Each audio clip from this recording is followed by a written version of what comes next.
शुक्लांबरधरं विष्णुं शशिवर्णं चतुर्भुजं सन्नवदनं ध्यायेत् सर्वविघ्नोपशान्तये। या कुन्देन्दुतुषारहारधवला या शुभ्रवस्त्रावृता या वीणावरदण्डमण्डितकरा या श्वेतपद्मासना या ब्रह्माच्युतशङ्करप्रभृतिभिः देवैः सदा पूजिता सा मां पातु सरस्वती भगवती निःशेषजाड्यापहा। व्यासाय विष्णुरूपाय व्यासरूपाय विष्णवे नमो वै ब्रह्मनिधे वासिष्ठाय नमो नमः। श्रुतिस्मृतिपुराणानाम् आलयं करुणालयं नमामि भगवत्पादं शङ्करं लोकशङ्करम्। सदाशिवसमारम्भां शङ्कराचार्यमध्यमाम् अस्मदाचार्यपर्यन्तां वन्दे गुरुपरम्पराम्। श्रीगुरुभ्यो नमः।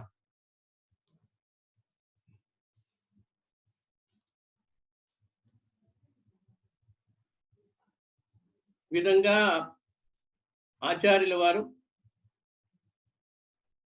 ముక్తి మండపం ని మన మణికర్ణికా ఘాట్ సమీపంలో కాశీలోని మణికర్ణికా ఘాట్ దగ్గర ఉన్నటువంటి ముక్తి మండపంలో భాష్యాది గ్రంథాలని రాసి బ్రహ్మసూత్రాలకి ఉపనిషత్తులకి భగవద్గీతకి వ్యాఖ్యాన భాష్యం రాసి వ్యాసుల వారిని కలుసుకుని ఆయన యొక్క అనుగ్రహంతో ఇంకొక 16 ఏళ్ళు ఆయుష్తో 32వ ఏట దాకా ఆయుష్ను పొంది ఆ తర్వాత ఈ అద్వైత మత ప్రచారం చేయాల్సి ఉన్నది. ఆ యొక్క బాధ్యతల్ని తీసుకుంటూ ఆసేతు హిమాచలము ఉండేటువంటి ఎన్నో వివిధమైనటువంటి మతములు ఉన్నాయన్నమాట. కన్సెప్ట్స్ అంటారు, సిద్ధాంతాలు. ఆ సిద్ధాంతం వాదులందరినీ జయించి అద్వైత మత స్థాపనం చేస్తూ వచ్చారన్నమాట. ఆ విధంగా చేస్తున్నప్పుడు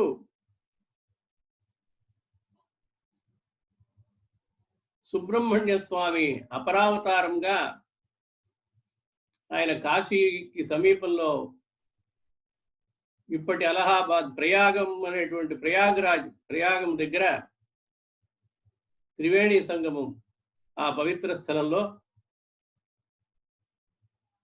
కుమారిల భట్టు అని మహా విద్వాంసుడు,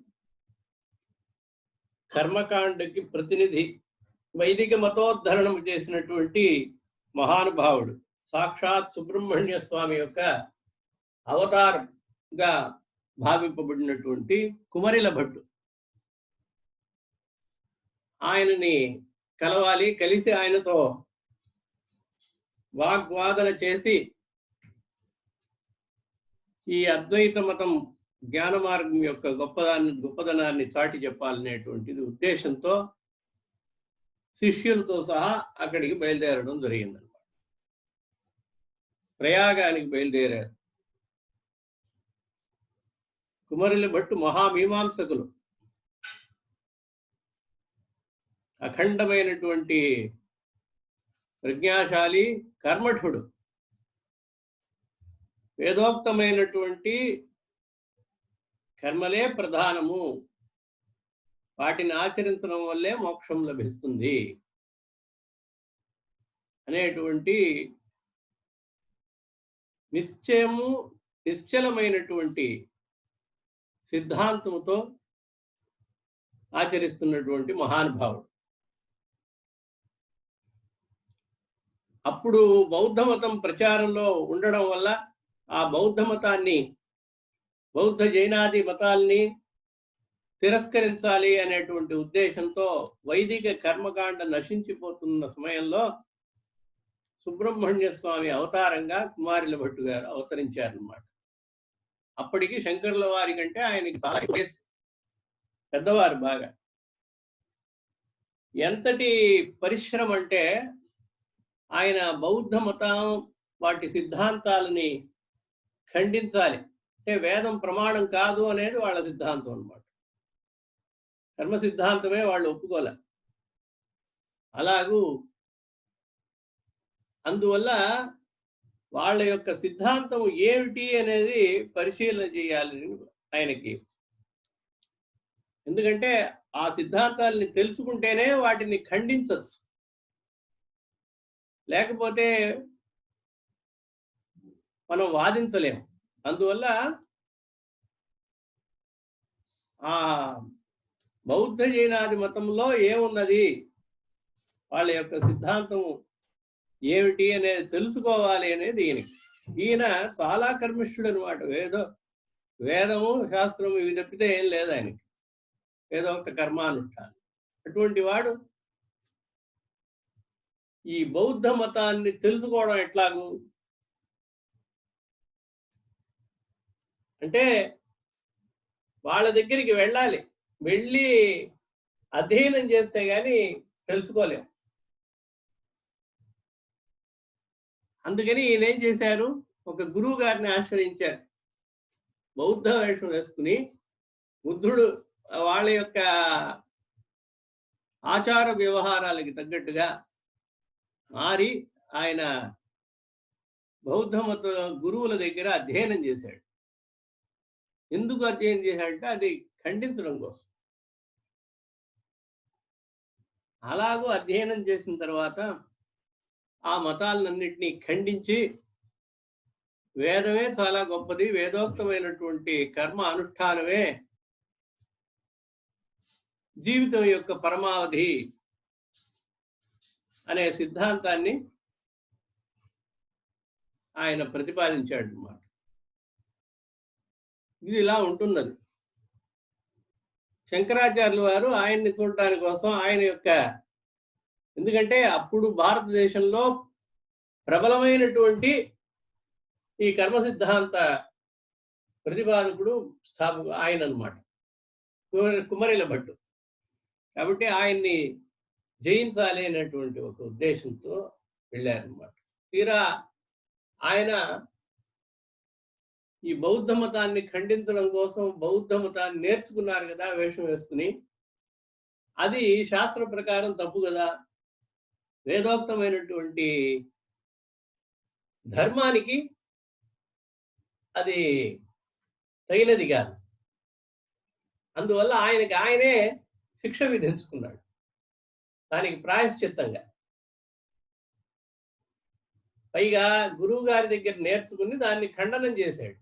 గురువు గారు అంటే బౌద్ధ మతం గురువే కదా, ఆ మతాన్ని ఖండించాడు. కాబట్టి అదొక ఇది ఉంది. కాబట్టి రెండిటికి ప్రాయశ్చిత్తంగా ఆయన తుష అంటారనమాట. తుషాగ్నిలో ఉన్నాడంటే ఈ ఊక ఉంటుంది కదా, ఊక రాశి, ఊకని పోసి మధ్యలో కూర్చుని చుట్టూరా ఊక పోసి నిప్పు అంటిస్తారనమాట. అలా అది క్రమక్రమంగా వస్తూ ఆయన ఆహుతి అయిపోతాడు. ఇది ఒక ప్రాయశ్చిత్తం అనమాట. అంత కఠినమైనటువంటి నిర్ణయం తీసుకున్నాడు ఆయన. తీసుకుని ఆ శిష్యులందరినీ కూడా చెప్పి మధ్యలో కూర్చుని చుట్టూరా ఆ యొక్క ఊక పొట్టు అన్నమాట, వడ్లు ఉంటాయి కదా, వడ్ల యొక్క పొట్టు ఊక అంటారు. దాన్ని పోసి దాన్ని సంస్కృతంలో తుష అంటారు అన్నమాట. ఆ దాన్ని వెలిగించి వచ్చేటువంటి అగ్ని తుషాగ్ని అంటారు. దాంట్లో చుట్టూరా పోసి మధ్యలో కూర్చున్నాడు. ఈయన వెళ్ళేటప్పటికి శంకరాచార్యుల వారు.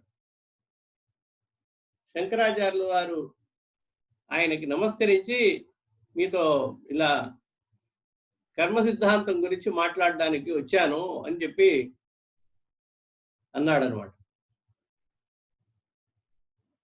కాబట్టి మీతో వాదన చేయాలి, తెలుసుకోవాలి విషయం అని చెప్పి వచ్చాను. ఈ అద్వైతము మతం ఉపనిషత్తుల యొక్క సారమైనటువంటి జ్ఞాన మార్గం కోసం స్థాపించడం కోసం వచ్చానని చెప్తారు. అప్పుడు ఆయన నేను ఇట్లా ఉన్న పరిస్థితుల్లో నేనేం చేయలేను అంటారు. ఇప్పుడు శంకరాచార్యుల వారు ఆ యొక్క తపస్సు చేత మీకు కావాలంటే ఈ అగ్ని లేకుండా మిమ్మల్ని స్వస్థుడుగా అంటే మంచి మామూలు మనిషిగా చేసి ఆ పైన వాదన చేయిస్తున్నారు. లేదు, ఇది నాకుగా నేను చేసుకున్నటువంటి ఒక శిక్ష కాబట్టి ఇది ప్రాయశ్చిత్తం ఇలా జరగాల్సిందే అని చెప్పి నిశ్చయించుకున్నాడు. ఇప్పుడు ఆయనకి ఈయన ఉపదేశం శంకర్ల వారు వస్తున్నారని తెలిసి ఆయన దగ్గర ఈయన ఉపదేశం పొందినట్టుగా కూడా కొన్ని చోట్ల ఉంది కుమరిల భట్టు. కానీ ఏంటంటే ఆయన తన శిష్యుడైనటువంటి మండన మిశ్రుడు ఉన్నాడు. మండన మిశ్రుడు అని ఒక పెద్ద మీమాంసకుడు అనమాట. ఆయన చాలా ఈయన యొక్క శిష్యుడు. భారతదేశంలో అత్యంత ప్రఖ్యాతిగాంచినటువంటి వేద పండితుడు అనమాట. ఆయన దగ్గరికి వెళ్ళి ఈ యొక్క ఈ కర్మ సిద్ధాంతాన్ని జ్ఞాన సిద్ధాంతాన్ని ఆయన వాదన చేయొచ్చు అని చెప్తారు. చేసి మీ యొక్క ఈ అద్వైత మత స్థాపన చేయొచ్చు, అక్కడికి వెళ్ళమని ఆయన సలహా ఇస్తారనమాట. కుమరిల భట్టు ఆయనకి నమస్కారం చేసి, ఆయన చాలా అంటే చివరి అవస్థలో ఉన్నారు కాబట్టి అక్కడి నుంచి ఆయన దగ్గర సెలవు తీసుకుని వెళ్ళారు.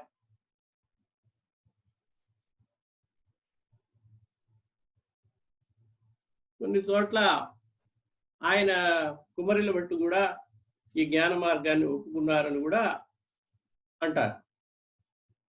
ఒప్పుకుని ఆయనకి శంకర్ల వారు ఉపదేశం చేసినట్టుగా కూడా కొంతమంది అంటారు. సరే, ఏది ఎలా ఉన్నా కూడా ఇప్పుడు మండన మిశ్రులు వద్దకి వెళ్ళాలన్నమాట. మండన మిశ్రులు మహామీమాంసకులు అన్నమాట. అపర బ్రహ్మ ఇది మహావిద్వాంసుడు, భారతదేశం అంతటా కూడా చాలా ప్రఖ్యాతి చెందినటువంటి వాడు. ఆయన భార్య కూడా చాలా పండితురాలు, సర్వశాస్త్ర నిష్ణాతురాలు అన్నమాట. ఉభయ భారతి అని పేరు ఆవిడికి. ఆయనకి సాక్షాత్తుగా వ్యాసుడు జైమిని మీమాంసా శాస్త్రమునకు కర్మ సిద్ధాంతానికి మీమాంసా సూత్రములు ఉన్నాయి. ఆ సూత్రాలన్నీ కూడా మూల ఋషి ప్రవర్తకులు ఆయన జైమిని మహర్షి అన్నమాట. ఆ శాస్త్రానికి ఆ జైమిని మహర్షి వ్యాసుల వారిని అందరినీ కూడా సాక్షాత్తుగా చూడగలిగేటువంటి మహిమాన్వితుడు మండన మిశ్రుడు. ఆయన భార్య ఉభయ భారతి సకల విద్యా ప్రవీణురాలన్నమాట, సకల కళలు తెలిసినవాడు. ఈయన భిక్షకి అక్కడికి వెళ్ళారు శంకర్ల వారు. ఆయన వాదన నాకు భిక్షగా పెట్టాలని చెప్పారు. అంటే ఈ యొక్క వాదన అన్నమాట, వివాదం. ఆయన లోపల వ్యాసుల వారు జైమినితో కూర్చుని ఆయన సంభాషణలు చేస్తున్నాడు మండన మిశ్రులు. అట్లాంటి దివ్య పురుషులు అన్నమాట. అలా చేస్తున్నప్పుడు ఆయన అంగీకరించలేదు. ఎందుకంటే ఆయనకి సన్యాసులు అంటే అసలు ఇష్టం ఉండదు మండన మిశ్రులకి. ఆయన కర్మ సిద్ధాంత అనుసరించేవాడు కదా, అందువల్ల ఆ విద్వాంసుడం వల్ల అస్సలు సన్యాసులంటే గిట్టదనమాట, ఎవరిని రానిచ్చేవాడుగా. ఈయన శంకర్ల వారు అక్కడికి వెళ్ళారు. మీకు ఏది కావాలన్నా ఇస్తాను కానీ అసలు రానివ్వబోకన్నారు. ఏది కావాలన్నా ఇస్తారు కానీ వీటితో వాదన అవన్నీ ఏమి పెట్టుకోము, మీరు వెళ్ళొచ్చు అని చెప్పి తిరస్కరింపజేశాడు శిష్యుల ద్వారా. కానీ వ్యాసుల వారు జైమిని మహర్షి వాళ్ళు ప్రోద్బలం వ్యాసుల వారు అన్నారు. ఆయన పెద్ద గొప్ప విద్వాంసుడు. ఆయన శంకరాచార్యుల వారు అంటారు, ఆయనని మీరు వాదన చేయండి, ఎవరు గెలిస్తే వాళ్ళు గెలుస్తారు, ఎందుకు నువ్వు వద్దంటావు అని చెప్పి వ్యాసుల వారు ఆయన్ని ప్రేరేపించి తప్పకుండా వాదన చేయాల్సిందే, నీ సిద్ధాంతాన్ని నువ్వు చెప్పు అని చెప్పి మండన మిశ్రుల్ని ప్రోత్సహించగానే మండన మిశ్రులు ఆయన యొక్క మహర్షుల యొక్క అనుజ్ఞ ప్రకారం, జైమిని వ్యాస మహర్షుల అనుజ్ఞ ప్రకారం దాన్ని తీసుకుంటారు. వాదనకి ఆయన్ని రప్పించి ఆయనతో వాదన చేయడానికి నిశ్చయించుకుంటారు. ఆ వాదనకి చేసేటప్పుడు ఏంటంటే మధ్యస్థులు ఒకళ్ళు ఉండాలి, నిర్ణేతలు ఒకళ్ళు ఉండాలి కదా. ఇద్దరు వాదన చేస్తున్నప్పుడు రెఫరీ అంటారు కదా, ఇప్పుడు ఏ గేమ్లో అయినా ఏం చేసినా చర్చల్లో మీడియేటర్ అంటారు. ఆ మీడియేటర్ ఒకళ్ళు కావాలన్నమాట, జడ్జిలానో ఎవరు. అలా ఎవరు ఉండొచ్చు అని చెప్తే ఉభయ భారతిని పెట్టమని చెప్తారనమాట శంకర్లు. ఆయన భార్య మండన మిశ్రుల యొక్క భార్య అయినటువంటి ఉభయ భారతి, ఆ ఉభయ భారతి వాదిస్తుంది. అదే ఆవిడ మధ్యస్థురాలుగా ఉంటుందన్నమాట. అలా పొడంబడిక చేసుకుని దీంట్లో ఏంటంటే వాదనలో ఎవరు గెలుస్తారో వాళ్ళు, ఎవరు ఓడిపోయారో వాళ్ళకి, వాళ్ళు వచ్చేసి గెలిచిన వాళ్ళకి శిష్యుడుగా ఉండాలి, అవ్వాలన్నమాట. ఇది వాదన యొక్క పందెల్లాగా అన్నమాట, కండిషన్. ఎవరైతే గెలుస్తారో వాళ్ళకి శిష్యుడుగా యువతర వాళ్ళు వెళ్ళాలి.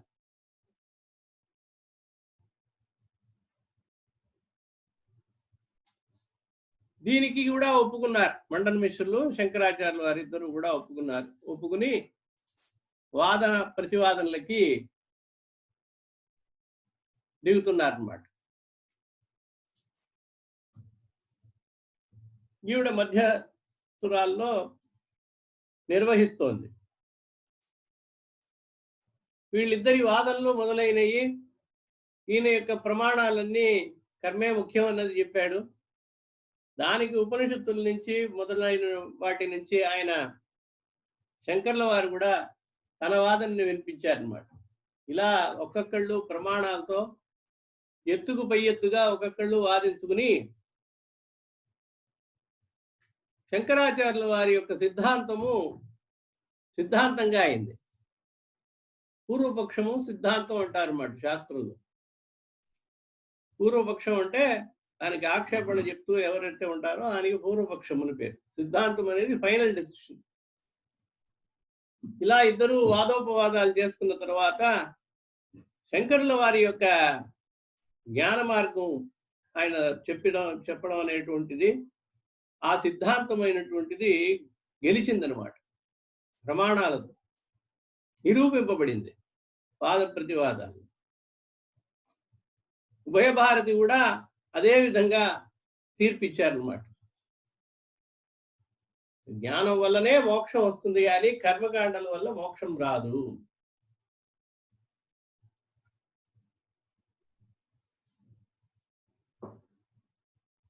అని సిద్ధాంతాన్ని చేశారు. అంటే కర్మ అనేది వేదోక్తమైనటువంటి కర్మలను ఆచరించడం అనేది చాలా ముఖ్యం, కానీ అదే లక్ష్యం కాదు. అది లక్ష్యం వచ్చేసి దానివల్ల మోక్ష సిద్ధి అనేది కలగదు. కేవలము జ్ఞానము వల్లనే మోక్షం కలుగుతుంది. జ్ఞానాదేవై కైవల్యం, ముక్తి అనేది. అంతేగాని ఈ అజేత స్వర్గకామః, ఈ యాగములన్నీ చేస్తే స్వర్గం లభిస్తుంది, ఇవన్నీ కూడా ఉన్నాయి, కానీ ఒక లెవెల్ వరకే దాని యొక్క ఫలం. కాబట్టి జీవనం యొక్క లక్ష్యము అనేటువంటిది మోక్షమే. ఆ మోక్షము జ్ఞానం వల్లనే లభిస్తుంది. సర్వత్రా పరమాత్మని ఎవరైతే చూడగలుగుతాడో తద్భిన్నంగా, అంటే దాని పరమాత్మకి భిన్నంగా ఒక పదార్థం ప్రపంచంలో ఎవరి యందు చూడడు. అటువంటి స్థితి ఎవరికైతే కలుగుతుందో ఆ స్థితి వల్లే స్థితినే మోక్షము అంటాము. కాబట్టి ఈ సిద్ధాంతం అనేది ఉభయ భారతి కూడా ఈ సిద్ధాంతమే శంకరాచార్యుల యొక్క వాదననే సిద్ధాంతంగా ఆవిడ కూడా ఒప్పుకున్నదనమాట. తీర్పు. అలాగూ మండన మిశ్రుల వారు జయింపబడ్డారు.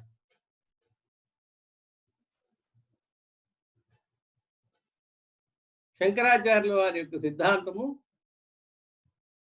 పరమసత్యంగా గెలవడం జరిగింది, నిరూపింపబడడం జరిగిందనమాట.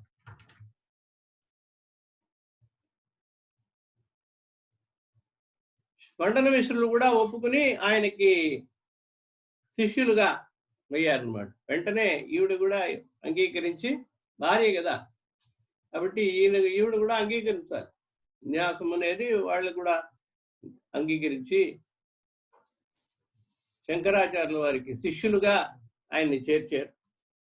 శంకరాచార్యుల వారు కూడా ఆయనకి దీక్ష ఇచ్చారు. ఇలా జరుగుతోంది.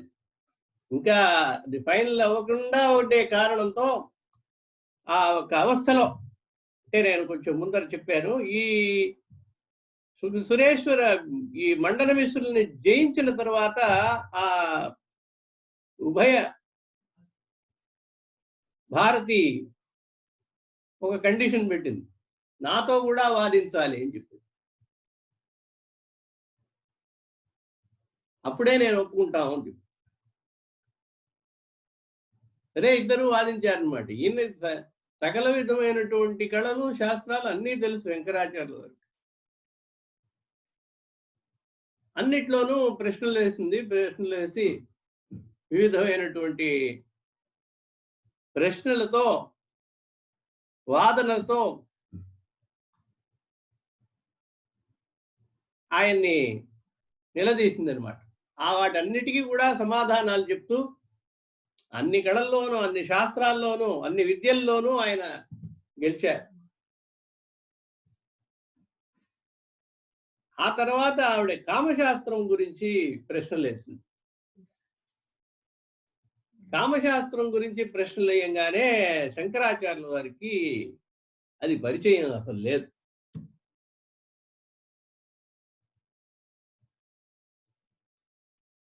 మరి ఇప్పుడు ఏం చేయడం? అందుకని శంకరాచార్యుల వారు అడిగారు, 1 నెల నాకు వచ్చేసి అవధినివ్వండి, సమయం ఇచ్చి, ఆ తర్వాత నేను మళ్ళీ మీతో వచ్చి వాదిస్తానని చెప్పి, అప్పుడు వాదించినప్పుడు ఎవరు గెలుస్తారో చూసుకుందాం అని చెప్పారు అని ఆవిడ దగ్గర విజ్ఞాపన చేసుకోగానే ఆవిడ కూడా అంగీకరించింది. ఈ రకంగా శంకరాచార్యుల వారు ఇప్పుడు ఆ యొక్క అధ్యయనం చేయాలి, కామశాస్త్ర అధ్యయనం. అది అపరిచితమైనటువంటిది. మరి సన్యాసికి ఎట్లాగో అలా అపరిచయంతో ఉన్నటువంటి ఒక శాస్త్రంతో ఎవరి దగ్గరైనా నేర్చుకోవాలి. ఇలా ఒక సంకట పరిస్థితి అన్నమాట శంకరాచార్యుల వారికి. అప్పుడు ఒక ప్రదేశంలో ఒక రాజ్యంలో రాజుగారు అమరుకుడు అని పేరు అన్నమాట. అమరుకుడు అని పేరు ఆయనకి, రాజు. ఆయన పరిపాలిస్తూ ఉండేవాడు. ఉండేటువంటి వాడు అకస్మాత్తుగా మరణించాడు.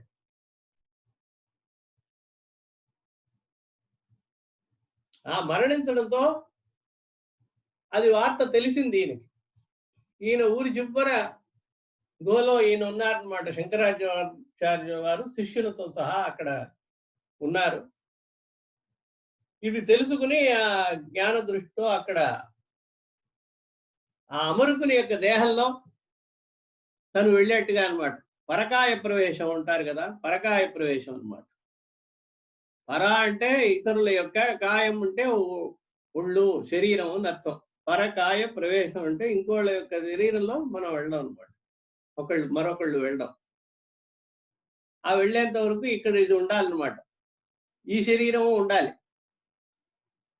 అలా నిర్ణయించుకుని అమరుకుడు అనేటువంటి రాజు ఇప్పుడే చనిపోవడం వల్ల ఆయన యొక్క శరీరంలో మనం ప్రవేశిద్దాము అని ఆయన నిర్ణయించుకుని శిష్యులతో మాట్లాడి శిష్యులని భద్రంగా, ఎందుకంటే రాజు ఆయనకి భార్యలంతా ఉంటారు చాలా మంది. రాజానో బహువల్లభాః అని రాజులంతా వాళ్ళకి ఒక ఎక్సెప్షన్ ఉందన్నమాట. చాలా బహువల్లభత్వం అంటే వాళ్ళకి రాణులంతా చాలా మంది ఉంటారు అన్నమాట. ప్రజల కోసం ఎక్కువ పనిచేసే వాళ్ళు కాబట్టి వాళ్ళకి ఆ ఎక్సెప్షన్ అన్నమాట. 24 గంటలు యుద్ధాల్లో వాటిల్లో ఉంటారు. రాజానో బహువల్లభాః అని ఆయనకి అనేక మంది రాణులు ఉంటారు. ఆ రకంగా మనం వాళ్ళ యొక్క ముఖ కవళికలు మొదలైనటువంటివి స్టడీ చేయొచ్చు, అధ్యయనం చేసి ఆ శాస్త్రముని మనం నేర్చుకోవచ్చు అనేటువంటి అభిలాషతో ఆయన వెళ్ళారన్నమాట. వెళ్ళి శిష్యులకి ఈ శరీరాన్ని భద్రంగా కాపాడండి అని చెప్పి, తన యొక్క శరీరాన్ని. ఎందుకంటే మళ్ళీ వచ్చేటప్పుడు అది ఆ శరీరంలోకి ప్రవేశించాలి అని చెప్పి వెళ్ళి ఆ యొక్క రాజు యొక్క కాయంలో ప్రవేశించారన్నమాట. ప్రవేశించి అక్కడ ఉన్నటువంటి రాణులు వీళ్ళందరూ కూడా వాళ్ళతో అంటే ఒక సంశయం వచ్చింది, ఇలా చేయొచ్చా అని. ఆ దాంట్లో సంసర్గం ఏం లేదనమాట. ఆసక్తి కానీ సంసర్గం కానీ ఏమి లేదు. లేకుండా ఆ పనిని నిర్వర్తిస్తున్నప్పుడు అది మనల్ని అంటదు అనేటువంటిది ఉంది. అందులో జ్ఞానులు కాబట్టి ఆ రకంగా అమరుకుని యొక్క దేహంలో ఉండి ఆ రాజ్యంలో రాజ్యపాలన చేస్తూ ఆ రాణుల యొక్క సరస సల్లాపాలు వీటన్నిటినీ కూడా అధ్యయనం చేసి కూలంకషంగా కామశాస్త్ర రహస్యాలన్నింటినీ కూడా తెలుసుకుని అలా ఉంటున్నారన్నమాట.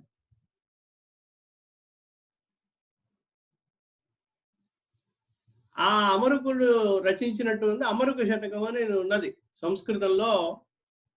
చాలా గొప్ప శృంగారం అన్నమాట, శృంగార కవిత.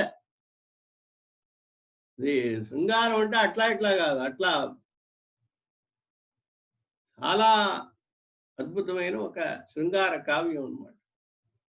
ఒక్కొక్క శ్లోకం కూడా ఒక్కొక్క కావ్యంగా ఉంటుంది, అంత శృంగార రస భరితం అన్నమాట. అది కొంతమంది అంటారు ఈ శంకరాచార్యుల వారు పరకాయ ప్రవేశం చేశారు కదా, చేసినప్పుడు ఆయన రాసినది, ఆ రాజు రూపంలో ఉండి ఆయన రాసినది అంటారు. కానీ ఇవాటి వరకు అమరుక శతకం అని దానికి పేరు. 100-110 శ్లోకాలు ఉంటాయి. మొత్తం శ్లోకాలు కూడా శృంగారమయంగా ఉంటాయి, వేరే రసం లేదు, శృంగారమయంగా. ప్రాసాదేశ దిశి దిశి పృష్ఠతస్స పురస్స ఇలా శ్లోకాలు ఉంటాయన్నమాట. ప్రియుడు చెప్తున్నాడు అంట, ప్రేమికుడు ప్రేమించినట్టు యువతి విరహంలో ఉన్నాడు. ఆ విరహంలో ఉన్నటువంటి ప్రియుడు ఈ రకంగా చెప్తున్నాడు మిత్రుడి దగ్గర, ఆవిడ ఇక్కడ లేదు, నాకెంత విరహంగా ఉంది తెలుసా, అసలు మనసులో మనసు లేదు, నా ప్రియురాలు ఎక్కడ చూసినా ఆవిడే కనబడుతోంది అని చెప్పి ఒక శ్లోకం, ప్రాసాదేశ దిశి దిశి పృష్ఠతస్స పురస్స, ఆ ప్రియురాలే అన్ని చోట్ల కనబడుతుందిట. ప్రాసాదం అంటే భవనం, భవనం పైకి వెళ్ళాను, భవనంలో ఆవిడే కనబడుతుంది, ప్రతి దిక్కు ఎందు ఆవిడే కనబడుతుంది. దిశి దిశి చేసా పృష్ఠతస్స, వెనకాలకి తిరిగి చూస్తేనూ ఆవిడే, నా ప్రియురాలే కనబడుతుంది. ముందరికి చూస్తే సరే మరుల్చుకుందాం, ముందర చూస్తే ముందర ఆవిడే ఉంది, అన్ని దిక్కుల యందు ఆవిడే కనబడుతుంది. ఇది ఏమిటి విచిత్రం, అద్వైతం అంటే ఇదేనా అంటాడు అన్నమాట. అంత అద్భుతంగా కవిత్వం అంత బాగుంటుంది. ఇది అన్ని చోట్ల అద్దనే చూస్తున్నానే, ఎక్కడికి వెళ్ళినా సర్వకాల సర్వావస్థలు ఎందు, అంటే అద్వైతంలో పరబ్రహ్మమే అంతా అని చెప్పారు కదా, ఇది ఒక అద్వైతంగా ఉంది నాకు అంటాడు అనమాట. కోయం అద్వైతవాద అంటాడు. ఇది అద్వైతం ఇలా కనబడుతోంది నాకు అంటాడు. అంటే చూడండి అంత రాసిక్యం అన్నమాట. ఆ యొక్క దాంట్లో లీనమైపోయి రాసినటువంటి శ్లోకాలు. ఇలా అద్భుతమైనటువంటి శ్లోకాలు చాలా ఉన్నాయన్నమాట. మత్సుకి చెప్తున్నాం. అలాగో అమరుక శతకం అని చాలా ప్రసిద్ధమైనటువంటిది. ఎందుకు ఈ సందర్భంలో చెప్తున్నా అంటే అది ప్రసిద్ధం అవ్వడం వల్ల, అంత రసమయంగా ఉండడం వల్ల కవులందరూ కూడా తర్వాత వచ్చినటువంటి కవులందరూ కూడా శ్లాఘించారు. ఆ అమరుక శతకం చదవని వాళ్ళు లేరు అసలు. దాంట్లోంచి శ్లోకం తీసి ఆ కోట్ చేయని వాళ్ళు లేరన్నమాట. అలంకారికులు అంత గొప్పగా రాసింది శంకరాచార్యులు వారు ఆ పరకాయ ప్రవేశం అప్పుడు రాసింది అని అంటారు. అది ఎంతవరకు అని తెలియదు మనకి. అలా ఒక ప్రథ ఉంది. ఇలా అమరుకుడి దగ్గర ఉండి ఆ యొక్క కామశాస్త్రం యొక్క సారమును తెలుసుకున్నటువంటి అధ్యయనం చేస్తున్న సమయంలో చేసి ఈ రాజులంతా ఈ పక్కన ఉండేటువంటి మంత్రులు వీళ్ళంతా కూడా కనిపెట్టారనమాట. ఏదో ఒక తేడాగా ఉంది. తేజస్సు ఈయనకి, ఈయన ఒక రకమైనటువంటి దివ్యమైన తేజస్సు ఉంది ఈయనలో. మాటలో గంభీరత ఉంది. ఇవన్నీ రాళ్ళుకి తెలుస్తోంది. అలాగే మిగతా మంత్రులు వీళ్ళందరికీ కూడా తెలుస్తోంది అనమాట. కొంచెం తేడాగా అనిపించి ఎవరో ఒకళ్ళు ఇలా పరకాయ ప్రవేశం చేసి ఉండొచ్చా అని. ఎందుకంటే చచ్చిన వాడు లేచి వచ్చాడు. మరణించినటువంటి రాజు లేచి వచ్చాడు అనమాట. అది ఎట్లా సాధ్యం అని లేచిన తర్వాత ఈ అనుమానాలన్నీ వస్తాయన్నమాట. ఈ అనుమానాలని దృఢం చేసుకోవడం కోసం ఏం చేశారు, ఏదో అనుమానంగా ఉండి వెతకమన్నారు. అన్ని చోట్ల ఊరంతా వెతకండి. పక్కన పరిసర ప్రాంతాల్లో ఎక్కడైనా కూడా ఇలా ఒక దేహం ఎక్కడన్నా ఉందా, అంటే అచేతనమైనటువంటి దేహం ఎక్కడన్నా ఉందా అనేది చూడండి అని చెప్పి మంత్రులంతా పంపించారు గాలింపుకి. ఇది అలా అలా శిష్యులకి తెలిసింది. శిష్యులు వెంటనే అక్కడ గాయకుల రూపంలో వచ్చారనమాట. అది రాజు కంటే రాజుకి ఎట్లా రాజు ఏదో ఒక రూపంలో చెప్పాలి కదా. ఏదో ఒక రూపంలో వాళ్ళకి విజ్ఞాపన చేయాలి. అలాగే రామావతారంలో చివరి అవస్థలో యముడు వచ్చి చెప్తాడనమాట రాముడికి. అప్పుడు తలుపులు వేసేయి, ఎవరు రాకూడదు అంటారు. ఎవ్వరూ రాకూడదు లోపలికి అని అనుమతి, రాజాజ్ఞ. రాముడు కూడా ఆజ్ఞ చేస్తాడు. ఎవరైతే ఆజ్ఞ మీరి లోపలికి వస్తారో వాళ్ళని బహిష్కరణ చేయడం అని, దేశ బహిష్కరణ. అందుకని ఏదో ఒక అవసరం వస్తుంది. అప్పుడు లక్ష్మణుడు లోపలికి వెళ్తాడు.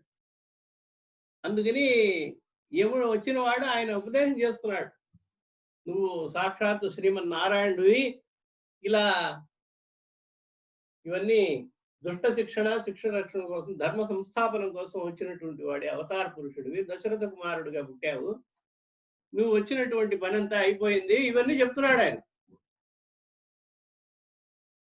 ఎందుకంటే సీతను వదిలిపెట్టి ఆయన ఏడుస్తున్నాడు, దుఃఖంలో ఉన్నాడు. అటువంటి అవస్థ అన్నమాట. అలాగూ ఎవ్వరూ రాకూడదని ఏదో ఒక వేషం వేసుకుని ఎవడు వచ్చాడనమాట. ఇది చూసంగానే లక్ష్మణుడికి అవతార అంతం కావాలి కదా, అందుకని లక్ష్మణుడిని దేశ బహిష్కరణ చేస్తారు. తర్వాత చివరి వచ్చేటువంటిది ఉత్తరకాండలో విషయం ఇదంతా. యుద్ధకాండ అది కాదు, పట్టాభిషేకం తర్వాత వచ్చేటువంటి ఇదిలా. ఇక్కడ గాయకుల రూపంలో వచ్చారనమాట. ఏదో ఒక రూపంలో గాయకుల రూపంలో అక్కడికి వచ్చారు. సంగీత ట్రూప్ అన్నమాట. వెళ్ళంగానే రాజుగారిని చూడాలన్నారు. అందరూ లోపలికి వెళ్ళంగానే లోపలికి ప్రవేశింపజేశారు. లోపల అనుమతించారు. అనుమతించగానే ఆయన గురువు గారికి చెప్పారు, అయ్యా ఇట్లా వెతుకుతున్నారు, ఏ క్షణమైనా పట్టుకోవచ్చు, మీ దేహానికి ఆపద ఏ క్షణంలో వస్తుందో ఎట్లా వస్తుందో చెప్పలేము. కాబట్టి మీరు అతి త్వరలో వెంటనే వచ్చేసి బయలుదేరి ఇక్కడికి రావాల్సింది అని చెప్తారనమాట. ఆ దేహంలో దీన్ని వదిలిపెట్టి ఆ దేహాన్ని స్వీకరించాల్సింది అని విజ్ఞాపన చేసుకుంటారు. విజ్ఞాపన చేసుకోవడం తడవుగా ఆయనకు తెలిసిపోయింది. వెంటనే వెళ్ళారనమాట. అక్కడికి వెళ్ళారు ఆ గుహకి, ఊరి చివర మండపంలో. వెళ్ళంగానే శిష్యులు చూస్తున్నారు, వీళ్ళు కనిపెట్టారు ఏదో దేహం ఉందన్నారు. రాజభటులంతా వచ్చారు. రాజభటులంతా మంత్రులంతా వచ్చి దీన్ని వెంటనే తగలబెట్టండి అన్నారు. తగలబెట్టేస్తున్నారు. ఈయన ప్రవేశించేశాడు, వదిలిపెట్టేశాడు. అమరుక దేహాన్ని వదిలిపెట్టేసి ఇక్కడికి వచ్చేసాడు.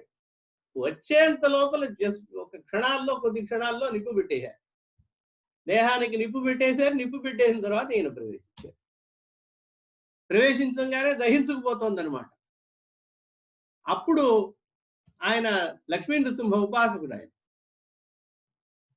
శంకరాచార్యుల వారు. అప్పుడు వెంటనే శ్రీమత్పయోనిధినికేతన చక్రపాణే భోగీంద్ర భోగమణిరాజిత దివ్యమూర్తే యోగీశ శాశ్వత శరణ్య భవాబ్ధిపోత లక్ష్మీ నృసింహ మమ దేహి కరావలంబం. ఇది లక్ష్మీ నృసింహ స్తోత్రాన్ని అప్పటికప్పుడు చెప్పాడనమాట. లక్ష్మీ నృసింహ స్తోత్రం, లక్ష్మీ నృసింహ కరావలంబ స్తోత్రం, లక్ష్మీ నృసింహ కరుణారస స్తోత్రం అని దీనికి పేరు. కాబట్టి నన్ను ఇప్పుడు వచ్చి కాపాడు. మమదేహి కరావలంబం అంటే నాకు చేయూతనివ్వాలి, ఈ యొక్క ఆపదలో నాకు చేయూతనివ్వు అని చెప్పి శ్రీమత్పయోనిధినికేతన చక్రపాణే భోగీంద్ర భోగ మణిరాజిత దివ్యమూర్తే. ఇక్కడ ప్రహ్లాదుణ్ణి కాపాడలేదా అప్పుడు? అటువంటి ప్రహ్లాదుణ్ణి, భక్తుణ్ణి కాపాడడం కోసం వచ్చావు నువ్వు. ఆయన హిరణ్యకశిపుడు ప్రహ్లాదుడి మీద పడి రావడం కోసం నువ్వు కాపాడడం కోసం వచ్చావు, నన్ను కాపాడడం కోసం రా అన్నాడు. బ్రహ్మేంద్ర యోగీశ శాశ్వత శరణ్య భవాబ్ధిపోత లక్ష్మీ నృసింహ మమ దేహి కరావలంబం బ్రహ్మేంద్ర రుద్ర మరుదర్క కిరీట కోటి సంఘట్టితాంఘ్రి కమలావల కాంతికాంత లక్ష్మీల సత్కుజ సరోరుహ రాజహంస లక్ష్మీ నృసింహ మమ దేహి కరావలంబం. నేను తట్టుకోలేకుండా చాలా అద్భుతమైనటువంటి స్తోత్రం ఇది. మనిషి ఆపదల్లో ఈ యొక్క సంసార బంధం నుంచి కాపాడడం ఎట్లా కాపాడుకోవాలి అంటే ఈ స్తోత్రం చదవాలి. మొత్తం ఈ సంసారం అంటే ప్రపంచం అని అర్థం సంస్కృతంలో. ఈ ప్రపంచంలో ఉండేటువంటి బాధలు ఎన్ని రకాల బాధలు ఉంటాయో ఆ బాధల నుంచి నన్ను కాపాడు అంటాడు. అలాగూ ఆయన యొక్క బ్రహ్మేంద్ర రుద్రాదులందరూ సేవిస్తూ ఉన్నటువంటి పాద పంకజము కలిగినటువంటి వాళ్ళ యొక్క కిరీటము యొక్క అగ్రభాగమును ఉరుసుకుంటూ ఉన్నటువంటి పాద కమలములు కలిగినటువంటి వాడు, పాదపీఠము కలిగినటువంటి వాడా. ఏ లక్ష్మీ నృసింహ, లక్ష్మిని గాఢంగా ఆలింగనం చేసుకుని ఆవిడ హృదయంగా అత్తుకున్నటువంటి ఏ పరమాత్మ నృసింహ నన్ను కాపాడు. సంసార దావదహనాకుల భీకరోరుజ్వాలావలీభిరతి దగ్ధ సనూరుహస్య త్వత్పాద పద్మ సరసీం శరణాగతస్య లక్ష్మీ నృసింహ మమ దేహి కరావలంబం. హే లక్ష్మీ నృసింహ, ఈ సంసారం అనేటువంటి దావదహనం, ఇది ఇప్పుడు అగ్ని పెట్టాడు, ఈయన చిచ్చు పెట్టాడు. ఎవరు? ఈ రాజు యొక్క మంత్రులు, వీళ్ళు ఎవరో పెట్టారు. సంసారంలో ఈ యొక్క సాగరంలో ఒకటి ఉంది, సంసార దావదహనం. ఈ లోకంలో దుఃఖం అనేటువంటి ఒక అగ్ని ఉంది. అన్ని కష్టాలే, సుఖం కంటే కష్టాలే ఎక్కువ. అలా ఉన్నటువంటి సంసార దావదహనం ఇదొక వైల్డ్ ఫైర్ అంటారనమాట, దావదహనం అని. అలాగూ అరణ్యంలో ఉండేటువంటి అగ్ని దావదహనం, కార్చిత్సు అంటారు తెలుగులో.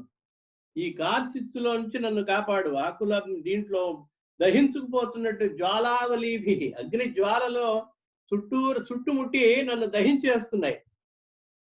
ఈ దహించడంలో శరీరం అంతా కాలిపోతుంది. ఈ దహించుకుపోయినటువంటి నన్ను త్వత్పాద పద్మ సరసీం శరణాగతస్య, నీ యొక్క పాదముల్ని నేను శరణాగతి పొంది ఉన్నాను. శరణాగతుడైనటువంటి నన్ను నువ్వు కాపాడాలి. నాకు చేయుతనివ్వు, పట్టుకుని లేపు. లక్ష్మీ నృసింహ మమ దేహి కరావలంబం. ఇలా సంసారం అనే దానికే దాదాపు అలా అన్ని ఉపమానాలు ఇచ్చాడు ఆ శంకరాచార్యుల వారు. ఆ యొక్క స్తోత్రంలో చాలా అద్భుతమైనటువంటి స్తోత్రం. సంసార జాలపతితస్య జగన్నివాస. సర్వేంద్రియాలు ఏమవుతున్నాయంటే, ఇంద్రియాలన్నీ కూడా వాటి దోమంబడి వాటి పోతున్నాయి, కంట్రోల్ లేకుండా పోతున్నాయి. ఎలా ఉందంటే అవస్థ, ఇప్పుడు చేపల్ని పట్టడానికి ఒక చివరికి ఒక ఇది మాంస ఖండాన్ని వల ఉంటుంది, దానికి కడతాడు, ఎర కడతాడు. ఆ ఎర వానపాములో ఏవో ఒక మాంస ఖండాన్ని తీసి దానికి తగిలిస్తాడు. అది బడిసిమ్మంటారు అనమాట. దానికి అది ఏదో ఒక పదార్థం అనుకుని చేప తినడానికి వస్తుంది. తినడానికి వచ్చే దాంట్లో ఇరుక్కుపోతుంది, ఇంకా మళ్ళీ రాదు. ఇలా ఉంది నా అవస్థ ఈ యొక్క ప్రపంచంలో. సర్వేంద్రియార్థ బడిజాగ్రజోపమస్య ప్రోత్కంపిత ప్రచురతాలుకమస్తకస్య. అలా ప్రాణ భయంతో ఈ నోరంతా ఎండిపోయింది, మాట రావటం లేదు బయటికి. వస్తోంది, భయం వేసిపోతుంది. యమభటులంతా వచ్చి నన్ను ఆహ్వానిస్తున్నారు, ఈ చేతుల్లో దండాలు పట్టుకున్నారు, ఎప్పుడెప్పుడు వీడిని తీసుకెళ్దామా అని చూస్తున్నారు. వాళ్ళని చూసి ఇంకా భయం వేస్తుంది. ఈ ప్రోత్సాహం మాట రావటం లేదు. మనకి కళలోనే ఎవరన్నా దొంగ వచ్చాడు ఏదని చేశాడంటే మాట రాదు, నోటంబడి. ఏం మాట్లాడుతున్నావో తెలియదు, ఏదో మాట్లాడాలని అనుకుంటాం, కానీ భయం. నోరంతా ఎండిపోతుంది భయంతో, అది నోరంతా ఎండిపోతుంది అంటున్నాడు. ప్రోత్కంపిత ప్రచురతాలుక మస్తకస్య లక్ష్మీ నృసింహ మమ దేహి కరావలంబం. ఈ కోపంలో పడిపోయిన నూతిలో పడ్డాను. సంసార కూపం అతి ఘోరం అగాధ మూలం. దీనికి మూలం ఎక్కడో తెలియట్లేదు. అన్నిటికీ బావుల్లో ఒకలాగా ఒక సరస్సో లేకపోతే ఏదైనా కొలం ఉందంటే ఆ లోతు తెలుస్తుంది, ఇంత లోతు ఉంటుంది అని తెలుస్తుంది. దీని లోతు తెలియట్లేదు. అగాధ మూలం అంటే దీని మూలం ఎక్కడుందో తెలియట్లేదు, అంత లోతు ఉంది. ఇది ఈ ప్రపంచం బాధలు. సంప్రాప్య దుఃఖ శత సర్ప. దీంట్లో ఏంటంటే దుఃఖాలే సర్పాలు ఈ ప్రపంచంలో. ఈ దుఃఖ సర్పాలు, ఒక్కొక్క దుఃఖం ఒక్కొక్క సర్పం, మహాసర్పం అట్లా కాటేస్తూ ఉంటుంది. అబ్బా అనుకుంటాం, ఇంకోటి వస్తుంది, ఇంకో వారి కాటేస్తుంది. ఇలా సహస్రమైనటువంటి పాములతో, ఏం పాములు, దుఃఖములనేటువంటి పాములతో కరవబడుతున్నాను. 24 గంటలు కరుస్తూనే ఉన్నాయి. దీనస్య దేవ, అటువంటి నన్ను దీనస్య దేవ కృపయా పదమాగతస్య, నీ యొక్క చరణారవిందాన్ని ఆశ్రయించి నువ్వు కాపాడుతావని నమ్మి వచ్చాను, కాబట్టి నన్ను కాపాడు. లక్ష్మీ నృసింహ మమ దేహి కరావలంబం. ఇలా సంసార దుఃఖాన్ని, అలాగే సంసార కరీంద్రం అంటాడు, ఏనుగు అట్లా వెంబడించుకుంటూ వస్తోందనమాట. నిన్ను తొక్కేయడానికి, తొండంతో నాశనం చేయడానికి, నిన్ను ఈడ్చి కొట్టడానికి వస్తోంది. అలాగూ సంసార భీకర కరీంద్ర కరాభిఘాతం. ఆ ప్రాసం అంతా అద్భుతమైనగా, అసలు అంత బాగుంటుంది అనమాట. ఆ పదాలు గాని ఆ భావం గాని అంత అద్భుతంగా ఈ యొక్క స్తోత్రాన్ని చెప్పారు. సంసార భీకర కరీంద్ర కరాభిఘాత నిష్పీడ్యమాన వపుష. ఆ సంసారం అనేటువంటి ఏనుగు యొక్క తొండంలో చిక్కుకున్నా నేను, పిండేస్తుంది, ఇట్లా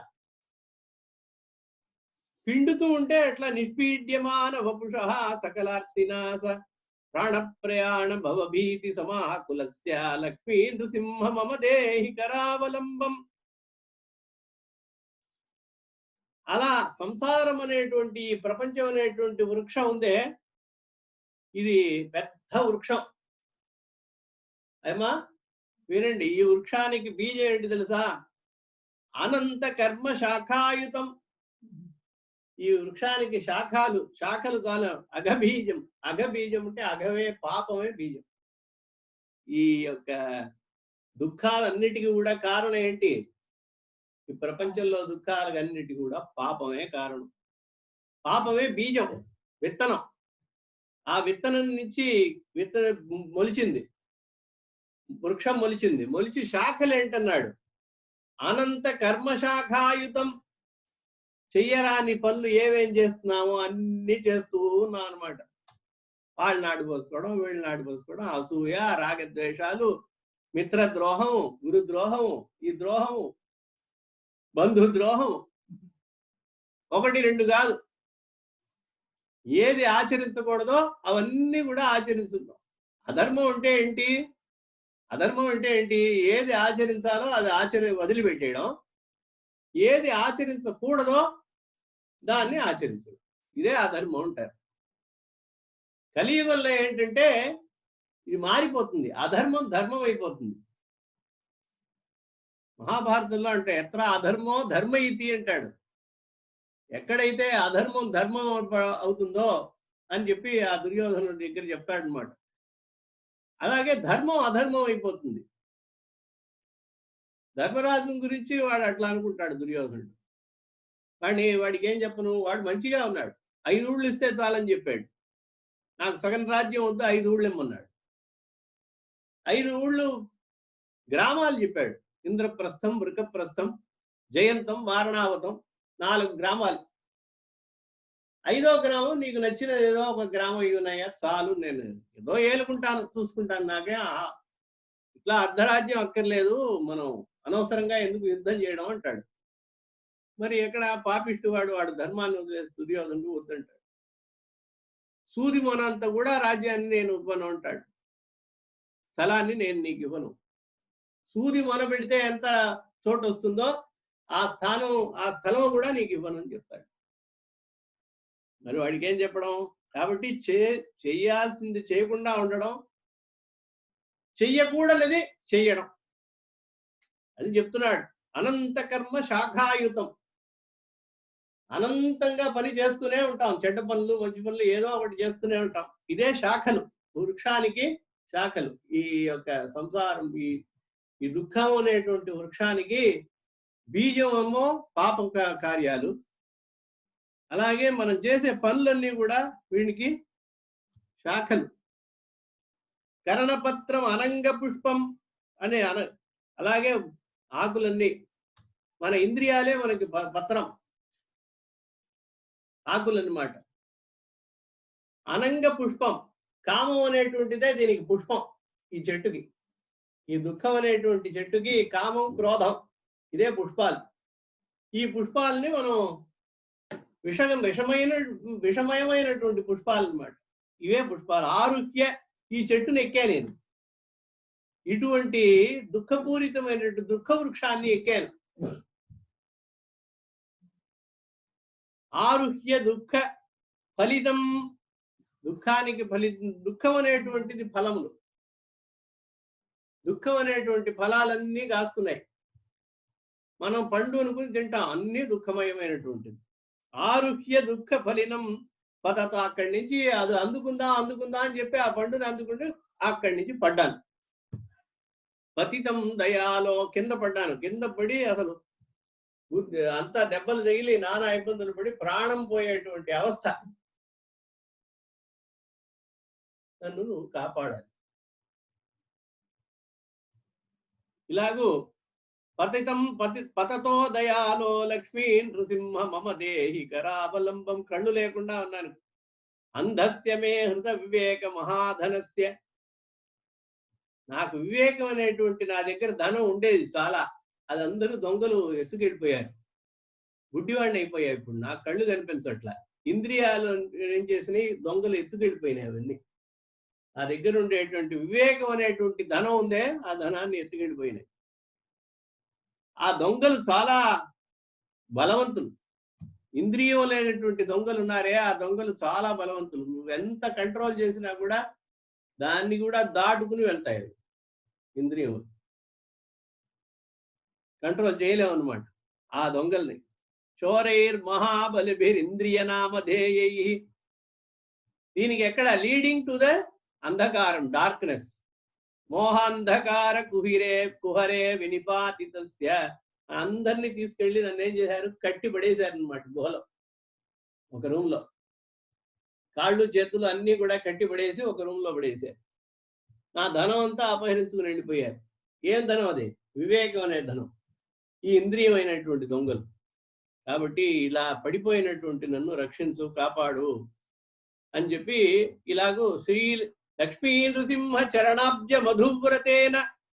లక్ష్మీ నృసింహుని యొక్క నీ యొక్క చరణం అనేటువంటి కమలములు ఉన్నాయే, ఆ కమలముల్లో నేను తుమ్మెదగా ఉన్నాను.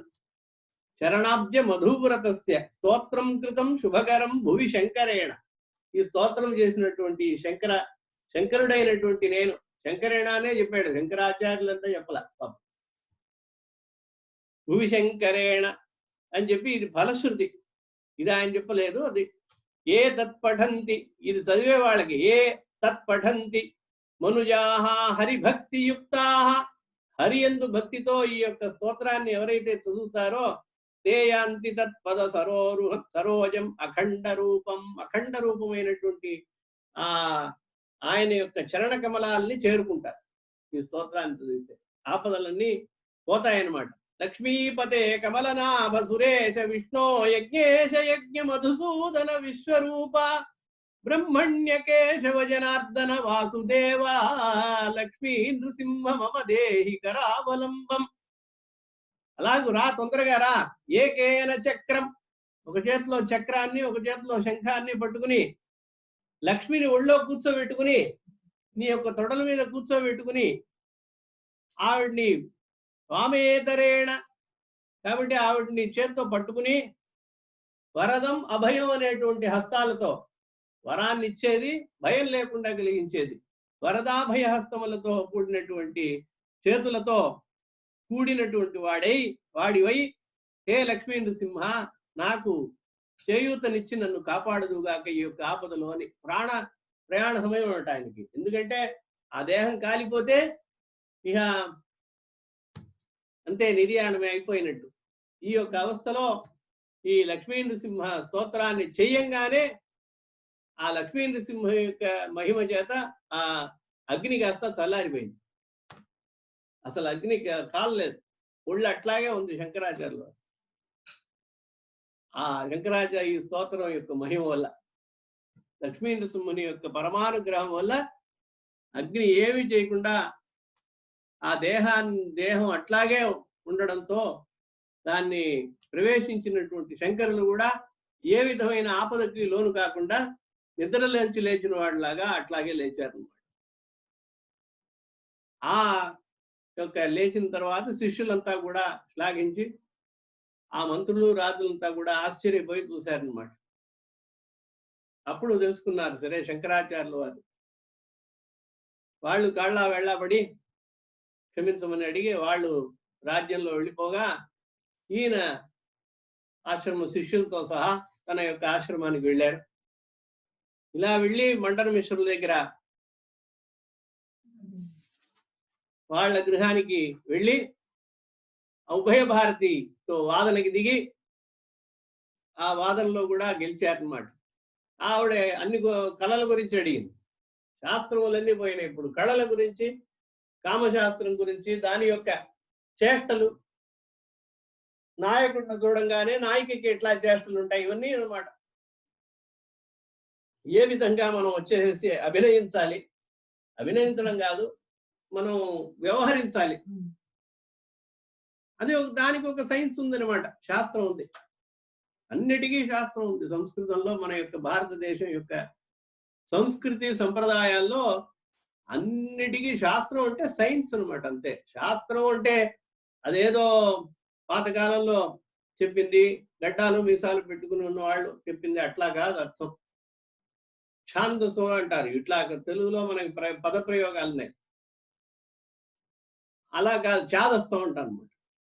అలా కాదు, శాస్త్రం అంటే శాసించేది శాస్త్రం, శాసనాత్ శాస్త్రం. శాసనాత్ శాస్త్రం అంటే ఇది ఇట్లాగే చెయ్యాలి, ఇదే సిద్ధాంతము. దానికి అబ్జెక్షన్స్ ఉంటాయి. అబ్జెక్షన్ అంటే దానికి ఆక్షేపణలు, ఆక్షేపణలకు సమాధానాలు. ఇట్లా శాస్త్రం గడిచి సిద్ధాంతంగా ఒకటి చెప్తున్నాడు. ఇది ఇట్లాగే కన్సెప్ట్. ఇది ఫైనల్ గా దీని యొక్క సారము ఇది. సిద్ధాంతం ఇదేని తీర్మానించి మనకి ఏది మంచి ఏది చెడు ఎట్లా ఫాలో అవ్వాలి సందేహం వచ్చినప్పుడు దాన్ని నివృత్తి చేసుకోండి. తస్మాత్ శాస్త్రం ప్రమాణంతే కార్యాకార్యం అజానత అంటాడు గీతలో భగవంతుడు కృష్ణ పరమాత్మ. కార్యాకార్యం అజానత, నీకు ఏ పని చేయాలి ఏ పని చేయకూడదు అనేటువంటి సందేహం వచ్చినప్పుడు తస్మాత్ శాస్త్రం ప్రమాణంతే, శాస్త్రంలో చూసి వాళ్ళకి తెలిసిన వాళ్ళ దగ్గరికి వెళ్ళి అడుగు. నీకు ఏదిగైనా ప్రమాణం అది. కార్యాకార్యాలు తెలుసుకునే అది తెలుసుకున్న వాళ్ళు ఉంటారు. వాళ్ళ దగ్గర తద్విద్ధి ప్రణిపాతేన పరిప్రశ్నైన సేవయ ఉపదేక్ష్యంతి తే సంత జ్ఞానిన తత్వదర్శన. జ్ఞానులంతా నీకు ఉపదేశం చేస్తారు. నమస్కారం చెయ్యి, వాళ్ళ దగ్గరికి వెళ్ళి ప్రార్థించు. అలాగూ శాస్త్రం అంటే శాసనాత్ శాస్త్రం ఉంది. వాళ్ళు స్టడీ చేసి మహర్షులంతా కూడా, వాత్స్యాయనాది మహర్షులంతా కూడా ఒక అధ్యయనం చేసి వాళ్ళు ఒక శాస్త్రాన్ని రచిస్తారనమాట. అలాగూ న్యాయశాస్త్రం, ఒక్కొక్క శాస్త్రానికి ఒక్కొక్కటి. అన్ని పాకశాస్త్రం కూడా ఉంది. సంస్కృతంలో పార్వతీదేవి చెప్పినట్టుగా ఉన్నదనమాట పాకశాస్త్రం. వంట ఎట్లా చేయాలి, దాంట్లో పదార్థాలు ఏమేం కావాలి, ఇవన్నీ చెప్తోంది అది ఆ శాస్త్రం. ఇలాగూ దేన్ని కూడా వదిలిపెట్టలేదు. ఇది మన సంస్కృతి. కాబట్టి ఈ కామశాస్త్రం గురించినటువంటి ప్రశ్నలన్నీ కూడా ఆవిడ అడిగి దానికి కావలసినటువంటి సమాధానాలను కూడా, సిద్ధాంతాలని కూడా ఆయన దగ్గర నుంచి పొందింది. కాబట్టి ఆ విషయంలో కూడా ఆవిడ ఓడింపబడింది అనమాట. శంకరాచార్యులు వారు గెలిచి ఆవిడని ఓడించారు. కాబట్టి ఓటమిని అంగీకరించింది ఆవిడ. భార్యాభర్తలు ఇద్దరూ కూడా ఓటమిని అంగీకరించి ఈ షరతు ప్రకారం సన్యాసం తీసుకోవాలి, ఎవరు ఓడిపోతారో వాళ్ళు సన్యాసం తీసుకోవాలి అనేటువంటి షరతు ఉండడం వల్ల సురేష్ ఆ మండన మిశ్రులకి శంకరులకి మండన మిశ్రుల్ని శిష్యులుగా అంగీకరించి అప్పటికప్పుడే సన్యాస ఆశ్రమాన్ని స్వీకరింపజేస్తాడు శంకరాచార్యుల వారు. ఆయన ఒప్పుకున్న తర్వాత ఒప్పందం ప్రకారం సన్యాసాశ్రమం తీసుకుని ఆయనకి ఇచ్చి మహావాక్య ఉపదేశం చేసి, మహావాక్యోపదేశం అంటారనమాట. మహావాక్యాలంటే ఉపనిషత్తులు. వేదంలో ముందర చెప్పినట్టుగా వేదం, సంహిత, బ్రాహ్మణము, ఉపనిషత్తులు అని 3 విభాగాలు ఉంటాయి. అంటే మళ్ళీ చెప్తున్నాను, దాంట్లో ఉపనిషత్తులు సారభూతమైనటువంటివి. వేదంలో ప్రవృత్తి శాస్త్రం, ప్రవృత్తి నివృత్తి అని 2 ఉన్నాయన్నమాట. సంహిత, బ్రాహ్మణం ఇవన్నీ కూడా ప్రవృత్తిని గురించి చెప్తాయన్నమాట. ప్రవృత్తి అంటే మనం ఏమేం పనులు చేయాలి, ఏమేం కర్మలను ఆచరించాలి అనేటువంటి చెప్పేది.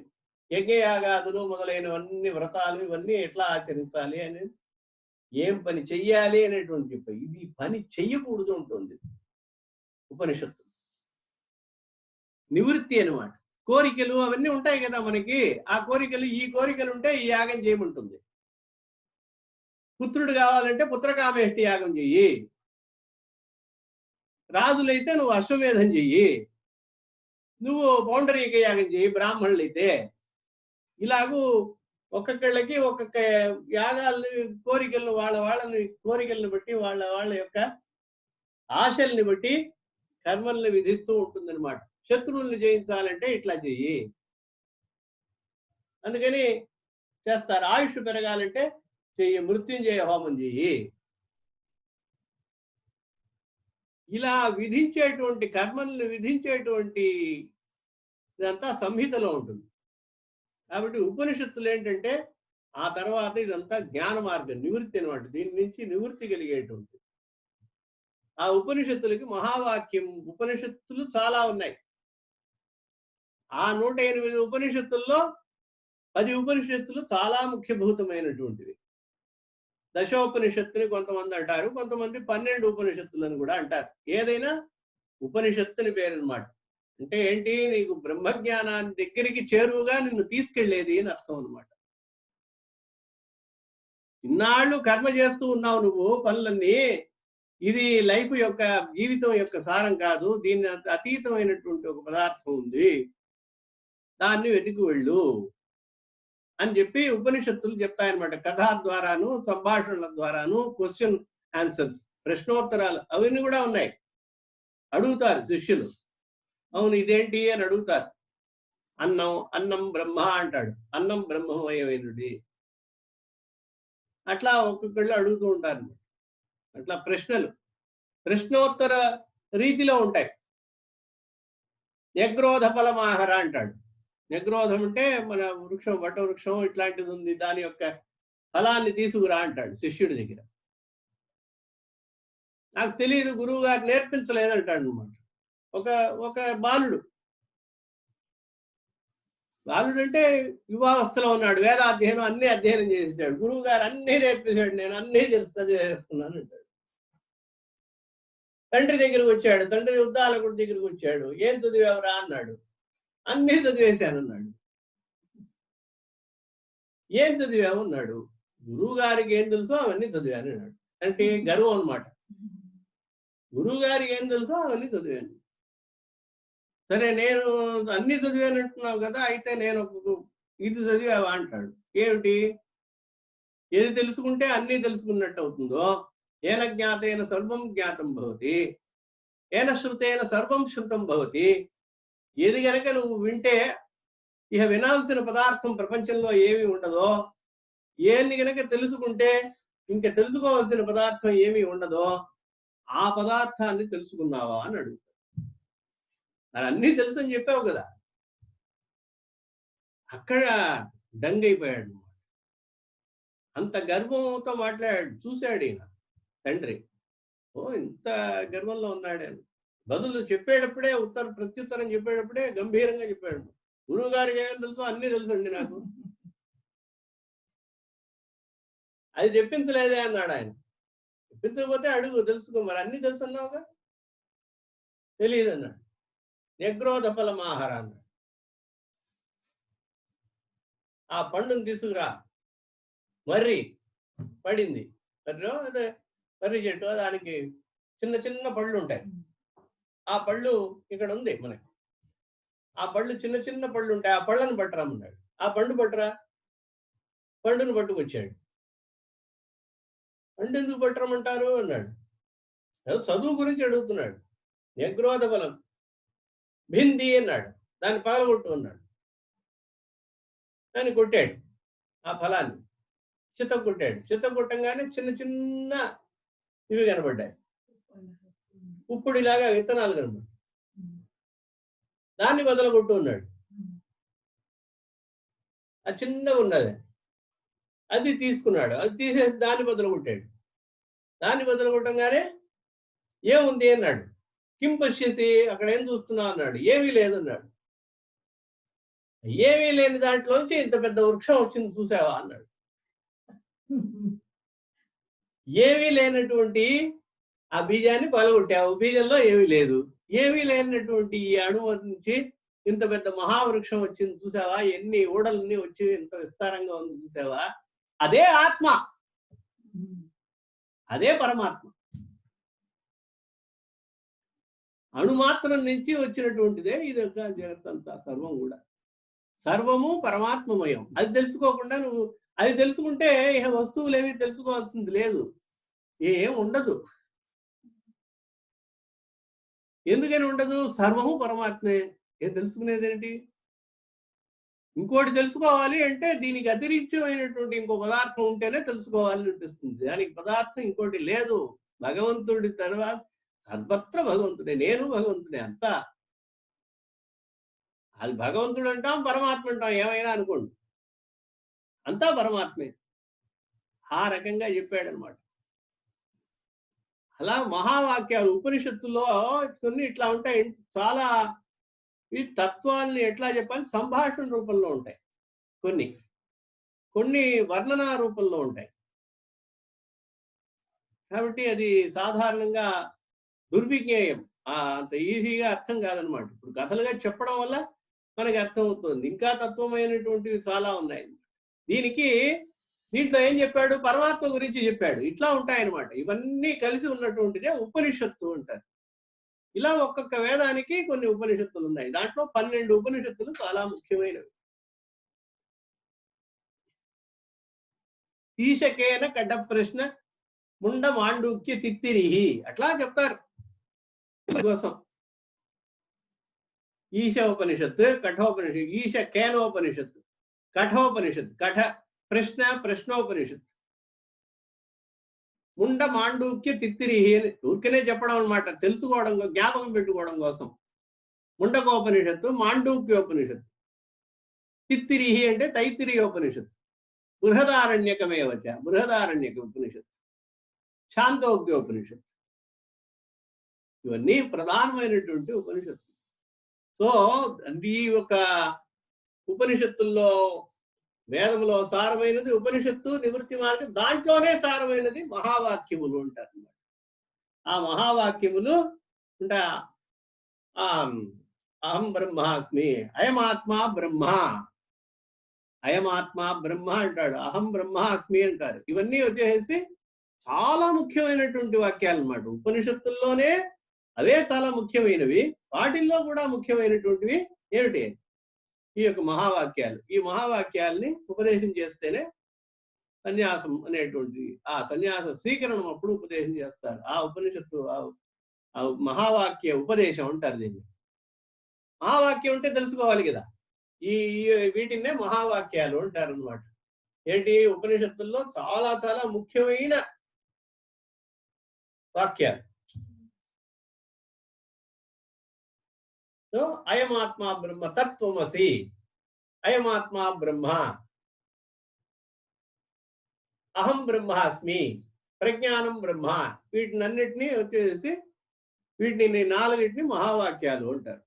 ఈ మహావాక్య ఉపదేశం చేసుకున్న తర్వాత సురేశ్వరాచార్యులు వాళ్ళ శాఖకి తగ్గట్టుగా వాళ్ళకు ఉపదేశం చేస్తారు. సురేశ్వరాచార్యులుగా శిష్యుల్ని స్వీకరించి మండన మిశ్రులు కాస్త సురేశ్వరాచార్యులుగా ఆయనకి నామధేయం చేసి పేరు సన్యాసనాం ఆశ్రమానికి నామం ఇచ్చి ఆ రకంగా భారతదేశం మొత్తం కూడా పర్యటన చేస్తున్నారు అన్నమాట. ఈయన ప్రముఖమైనటువంటి ఇంకా 84 మతాల పైన ఉన్నాయట అక్కడ భారతదేశంలో. అప్పుడు ఆ మతాలన్నింటినీ కూడా ఓడగొట్టి ఈ యొక్క అద్వైత మతాన్ని స్థాపించి ఆసేతు హిమాచలము, ఒక చోట కాదు, అక్కడి నుంచి హిమాలయాల దగ్గర నుంచి మళ్ళీ ఆయన తల్లిగా ఇక్కడ చివరి అవస్థలో మరణావస్థలో ఉండడం, అవసాన దశలో ఉండడం తెలుసుకుని వెంటనే ఆయన ఇక్కడికి రావడం జరిగిందనమాట. కేరళ దేశానికి వచ్చి, కేరళ దేశంతో వచ్చే ఏంటి అక్కడ ఎవరు సహకరించరు. వాళ్ళందరికీ ఎంత మహాత్ములైనా ఆ కాలంలో వాళ్ళకి ఆ గౌరవం అట్లా లభించలేదు. ఆ ఊళ్ళో స్వస్థానం వాళ్ళెవరు కూడా నువ్వు కన్వే చేయడానికి లేదు, నువ్వు అసలు అర్హుడు కాదు, అట్లా ఇట్లా అని ఎవరు చేయనివల, సహకరించలేదు. ఆ గ్రామంలో తల్లి యొక్క చివరి అవస్థలో ఆవిడికి దర్శనం చేసి ఆవిడికి మోక్షాన్ని పొందేట్టుగా అనుగ్రహించారు. అనుగ్రహించి ఉత్తరత్ర ఆవిడ యొక్క ఉత్తర క్రియల్ని జరపడానికి బంధువుల యొక్క ఆ ఊరు జనముల యొక్క సహకారం ఏమాత్రం లేకుండా ఉండడం చూశారనమాట. ఎవరు కూడా ముందుకు రాలేదు. అగ్ని కూడా ఇవ్వలేదు. చివరికి అగ్ని ఇవ్వాలి కదా దహనం చేయడానికి, ఆ దహనం చేయడానికి అగ్నిని కూడా ఇవ్వలేదు. అలాగూ వాళ్ళందరూ కూడా ఇవ్వనటువంటి ఒక స్టేజ్ అనమాట. తల్లి అన్న తర్వాత, తల్లి సన్యాసికి కూడా తల్లి అన్న తర్వాత ఆవిడకి ఇచ్చిన మాట ప్రకారం రావాల్సి ఉంటుంది అనమాట.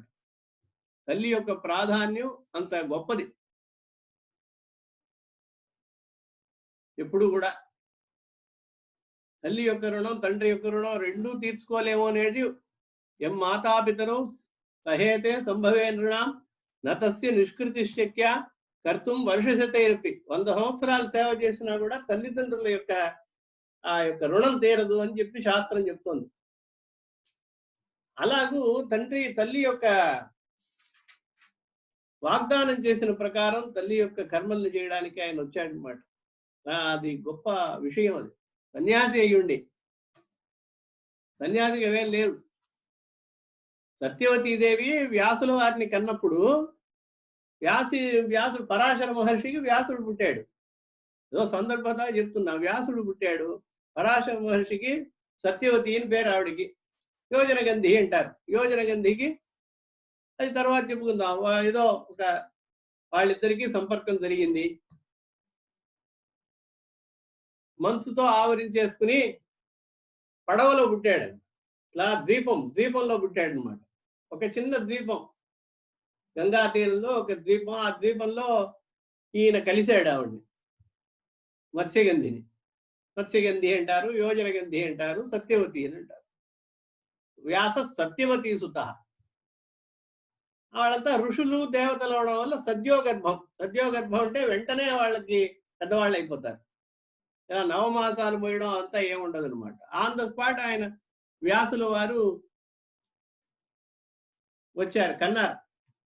ఆవిడ కన్నది. సత్యవతీదేవి వెంటనే వ్యాసుల వారిని కన్నది. అవును, ద్వీపంలో కనడం వల్లే ఆయనకి ద్వైపాయనుడు అని పేరు. చుట్టూరా ద్వీపం, ఎవ్వరు చూడకుండా ఉండడానికి ఏం చేశాడు ఆయన? తన యొక్క మంత్రశక్తి చేత, మంచు చేత ఆవరింపజేశాడు. ద్వీపాన్ని అంతా కూడా కవర్ చేసేసాడు అట్లా. సో మంచు చేత అది లోపల ఎవరు ఉన్నారని మనుషులు కనపడరు, సిగ్గుపడకూడదు కదా. అందుకని ఆవిడ అందుకని మంచు చేత మొత్తాన్ని ఆవరింపజేసి లోపల సంగమించి, ఆ సంగమం తర్వాత వెంటనే కూడా పుత్రోత్పత్తి జరిగింది. వ్యాసుల వారు వచ్చారు. వ్యాసుల వారు రావడమే గడ్డం మీసంతో పెద్దవాడిగా ఇచ్చేసాడు ఆయన. పుట్టడమే అంతే, నల్లని నలుపు. అందుకని కృష్ణద్వైపాయనుడు అని పేరు ఆయనకి. ద్వైపాయనుడు అంటే ద్వీపంలో పుట్టినటువంటి వాడు అని అర్థం అన్నమాట. ఆ కవర్ చేసి పుట్టినాడు. ఎందుకు చెప్తున్నాను? ఆయన పుట్టంగానే వెళ్ళిపోయాట. పుట్టంగానే ఒక తల్లి తండ్రి ఎవరన్నా ఉన్నారు కదా, పాపం వాళ్ళే కదా కన్నది. ఎవరన్నా కొంచెం ఒక గౌరవం అక్కర్లేదండి. ఆయన బ్రహ్మజ్ఞాని అయినా. అందుకని ఏం చేశాట? పుట్టడంతోనే వెళ్ళిపోతున్నట్ట. ఈవిడ పాపం కన్నది కదా తల్లి. తండ్రికి పర్వాలేదు పరాశరుడు, తల్లి పాపం ఏడుస్తుందిట. అయ్యో దీనంగా కూర్చో, అయ్యో నేను కన్నా అన్నాయో, ఒక్క మాట కూడా మాట్లాడలేదు పిల్లవాడు. అమ్మాని ఒకసారి పిలిచినా కూడా పిలవలేదే అని ఆవిడకి బాధ పాపం. అందుకని ఆవిడ నొచ్చుకున్నదిట. పరాశరుడు చూశాడు, అయ్యో పాపం అంత కష్టపడుతుంది, రే ఇట్రారా అన్నాడు వ్యాసుల వారిని. రా, ఎంతటి జ్ఞాని అయినా కూడా అమ్మ కదరా, అమ్మని నమస్కరించి చెప్పేసి వెళ్ళు అన్నాడు. అందుకని వెంటనే అప్పుడు తిరిగి వచ్చాట వ్యాసుడు. తండ్రి పిలవంగానే వచ్చి, ఏంట్రా అట్లా వెళ్ళిపోతావు?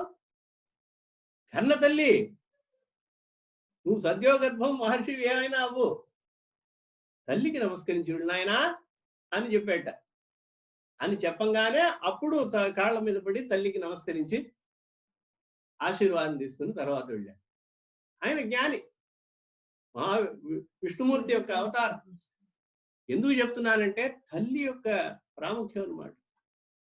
కాబట్టి తల్లి ఆ మాట ఇచ్చినందుకు వచ్చి చేస్తే ఈ ఊళ్ళో ఎవ్వరు సహాయం చేయకపోతే దానికి చాలా బాధపడి ఆయన దాన్ని ఎట్లాగైనా చేయాలని, అగ్ని కూడా ఇవ్వకపోతే తానుగానే అగ్నిని సృష్టించారు.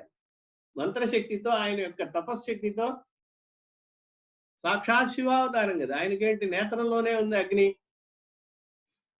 అగ్ని రాజేసి దాంట్లో దహనం చేశారు. ఆ సంస్కారాలన్నీ చేసిన తర్వాత తల్లికి నమస్కరించి ఆ ఆజ్ఞ ప్రకారం వెళ్ళి అలా వెళ్ళారనమాట. తర్వాత సన్యాసులకి అదేం లేదు, తర్వాత అయిపోయింది. తల్లికి ఇచ్చినటువంటి మాటను నిలబెట్టుకున్నారు. దాని ప్రకారం ఆయన అవన్నీ నిర్వర్తించి ఉత్తర క్రియలని జరిపి, ఆ తర్వాత అలా మూకాంబిక ఇవన్నీ కూడా వెళ్ళారు క్షేత్రాలు. గోకర్ణం, అక్కడక్కడ ఈయన శంకరాచార్య వారు అంటే ఆసేతు హిమాచలం వెళ్ళిన చోటల్లా స్తోత్రాలు. ఇప్పుడు అక్కడ నర్మదా నదికి వెళ్ళారు, నర్మదా అష్టకం ఉంది. గంగకి వెళ్ళారు, కాశీ గంగా అష్టకం ఉంది. గంగా స్తోత్రం ఉంది, మణికర్ణిక అష్టకం ఉంది. మణికర్ణిక అని ఆ యొక్క ఘాట్స్ ఉంటాయన్నమాట స్నానం చేసేందుకు. మణికర్ణిక ఘట్ అక్కడే భాష్యాలన్నీ రాశారు ఆయన ముక్తి మండపంలో. ఇలా ఎక్కడికి వెళ్ళినా కూడా ఆ రకంగా అక్కడికి వెళ్ళి శృంగేరిలో అక్కడ ఒక మఠాన్ని చతురామ్నాయాలు కదా, 4 ఆమ్నాయాలు 4 దిక్కుల. అలా మూకాంబిక యొక్క పరమానుగ్రహ దేవత ఆవిడ మూకాంబిక. చాలా విశేషమైనటువంటిది, మంత్రశక్తి కలిగినటువంటిది. అక్కడ ఆయన ఉన్నారన్నమాట. చాలా రోజులు అక్కడ ఉండి పక్కన ఉన్నటువంటి గోకర్ణాది క్షేత్రాలని చూసుకుని అలా శృంగేరిలో వచ్చి అక్కడ శృంగేరి మఠం అక్కడ స్థాపించి శారదామ్మవారిని అక్కడ ప్రతిష్ఠించి సాక్షాత్ సరస్వతీదేవి పరమానుగ్రహ దేవత ఆవిడని అక్కడ స్థాపించి దానికి మఠాధీశ్వరుడుగా నియమించి వాళ్ళని తన శిష్యుల్లో నియమించి అక్కడి నుంచి ఒక్కొక్క దేశంగా వెళ్తున్నారనమాట. ఈ లోపల ఇక్కడ హస్తామలకాచార్యులు శ్రీరంగంలో ఉన్నారు. శ్రీరంగంలో ఒక ఆయన రాస్తున్నారనమాట, గ్రంథం రాస్తున్నారు, భాష్యానికి వ్యాఖ్యానం రాస్తున్నారు. శంకరాచార్యుల వారు ఏదైతే ఉపనిషత్ భాష్యం రాశారో ఆ భాష్యానికి ఈయన వ్యాఖ్యానం రాస్తున్నారు. ఆ రాస్తున్నది ఎవరికో ఇచ్చేసి వెళ్ళి రామేశ్వరానికి వెళ్ళారు. వింటున్నారా? హస్తామలకుడు రామేశ్వరం వెళ్ళి రామనాథ స్వామి దర్శనం చేసుకుని వద్దామని ఆయన వెళ్ళారు. ఈ గ్రంథాన్ని భద్రంగా ఉంచమని మేనమావ దగ్గర ఇచ్చేసి వెళ్ళారు. ఈయన వెళ్ళి వచ్చేటప్పటికి గ్రంథం అగ్నిలో ఆహుతి అయిపోయిందని వేశాడు మేనమావ. గ్రంథం అంటే పెద్ద గ్రంథం, అది ఉగ్రంథం అనమాట. భాష్యమే పెద్దది, దానికి వ్యాఖ్యానం. పంచపాదికా వివరణం పేరు అన్నమాట. పంచపాదిక అని పేరు. ఆ పంచపాదిక రాసి కూర్చున్నాడు. అంతా ముగించి ఈయన రామేశ్వరం వెళ్ళాడు. ఈ గ్రంథం అగ్నికి ఆహుతి అయిపోయిందయ్యా, ఏదో ఫైర్ యాక్సిడెంట్ వచ్చింది, అయిపోయింది అన్నాడు. ఇప్పుడు ఎట్లాగూ ఇక్కడి నుంచి కేరళకి వెళ్ళాడు హస్తామలకుడు. గురువు గారిని చూసొద్దామని చెప్పి శంకరాచార్యుల వారి దగ్గరికి వెళ్ళాడు. అక్కడ ఆయన ఉండేటప్పటికీ ఆయన శృంగేరిలో రోజు భాష్య పాఠాలన్నీ చెప్తున్నారు. అలాగే చెప్తున్నప్పుడు ఈ వార్త విన్నారనమాట. ఏమిటయ్యా ఇట్లా అయిపోయింది, ఏం చేయమంటారు గురువు గారు అన్నారు. ఏం చేస్తావయ్యా, ఒక పని చెయ్యి, నువ్వు ఇక్కడ వచ్చినప్పుడు నేను పాఠం చెప్పా నీకు, నువ్వు నా దగ్గర చదివి వినిపించావు నాకు. చూడండి, నీ యొక్క రాసినటువంటి భాష్య వ్యాఖ్యానాన్ని చదివి వినిపించావు, బాగుందా అని అభిప్రాయం అడిగావు. ఆ అడిగినప్పుడు నాకు చెప్పావు కదా, చదివి వినిపించావు కదా, ఆ వినిపించింది నాకు జ్ఞాపకం ఉంది, నువ్వు రాసుకో అన్నాడు. అని చెప్పి ఈయన రాసినటువంటి సమస్త గ్రంథాన్ని మళ్ళీ చెప్పారు శంకరాచార్యులు వారు. ఇది అంతా ఇంత కాదు, సామాన్యమైన విషయం కాదు. ఆయన దగ్గర చదివి, గురుగారి దగ్గర చదివి వినిపించారనమాట. అసలు ఏమిటి, ఎట్లా ఉంది అభిప్రాయం కోసం, బాగుందా లేదని. అది జ్ఞాపకం పెట్టుకుని ఆయన ఆ తర్వాత ఎన్నో పనులు, ఇప్పుడు ఈయన పోయింది అనగానే రాసుకో అని చెప్పారు. నాకు అది జ్ఞాపకం ఉంది, చెప్తాను రాసుకో అని చెప్పి మొత్తం చెప్పి ఆ గ్రంథాన్ని, పంచపాదిక గ్రంథాన్ని పూర్తి చేశారనమాట. అప్పుడు పరమానుగ్రహం, సంతోషం, ఆయనకి ఆహ్లాదం కలిగింది శిష్యుడికి, హస్తామలకులకి. ఎంత గొప్ప ఇది చేశారు. అలాగూ గురువు గారిని అక్కడికి రమ్మని ఆహ్వానించి అలా క్షేత్రాలన్నీ దాటుకుంటూ వెళ్ళి శ్రీరంగము, ఈ జంబుకేశ్వరానికి వచ్చారు. ఆ జంబుకేశ్వరంలో అఖిలాండేశ్వరి ఉగ్ర దేవతను, వాడు ఉగ్రంగా ఉంటుంది, ఆవిడ చాలా ఉగ్రంగా ఉంటుంది. ఆ ఉగ్రమైనటువంటి దాన్ని శాంతింపజేయడం కోసం ఆయన అక్కడ ప్రతిష్ఠ చేశారనమాట. ఆయన వినాయకుడిని ముందర పెట్టారు. అప్పుడైతే పుత్రుడిని చూస్తూ ఉంటే అంత కోపం తగ్గుతుందని చెప్పి అఖిలాండేశ్వరి అని పేరు ఆవిడికి. ఇప్పుడు కూడా వెళ్ళి చూడొచ్చు.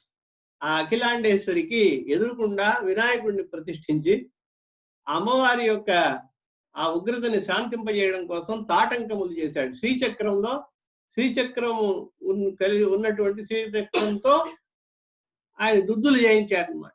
తాటంకములోని దుద్దులు, ఆ దుద్దులు చేయించి అలా ప్రత్యేకమైనవి. దాన్ని 2 ఏళ్ల తర్వాత మళ్ళీ దాన్ని పునఃప్రతిష్ఠిస్తారు. అలా ఉంది, అమ్మవారికి తొడుగుతారు.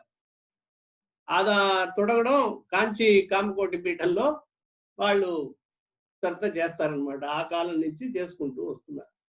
అలాగే తాటంక ప్రతిష్ఠ గావించారు అక్కడ శంకరాచార్యుల వారు.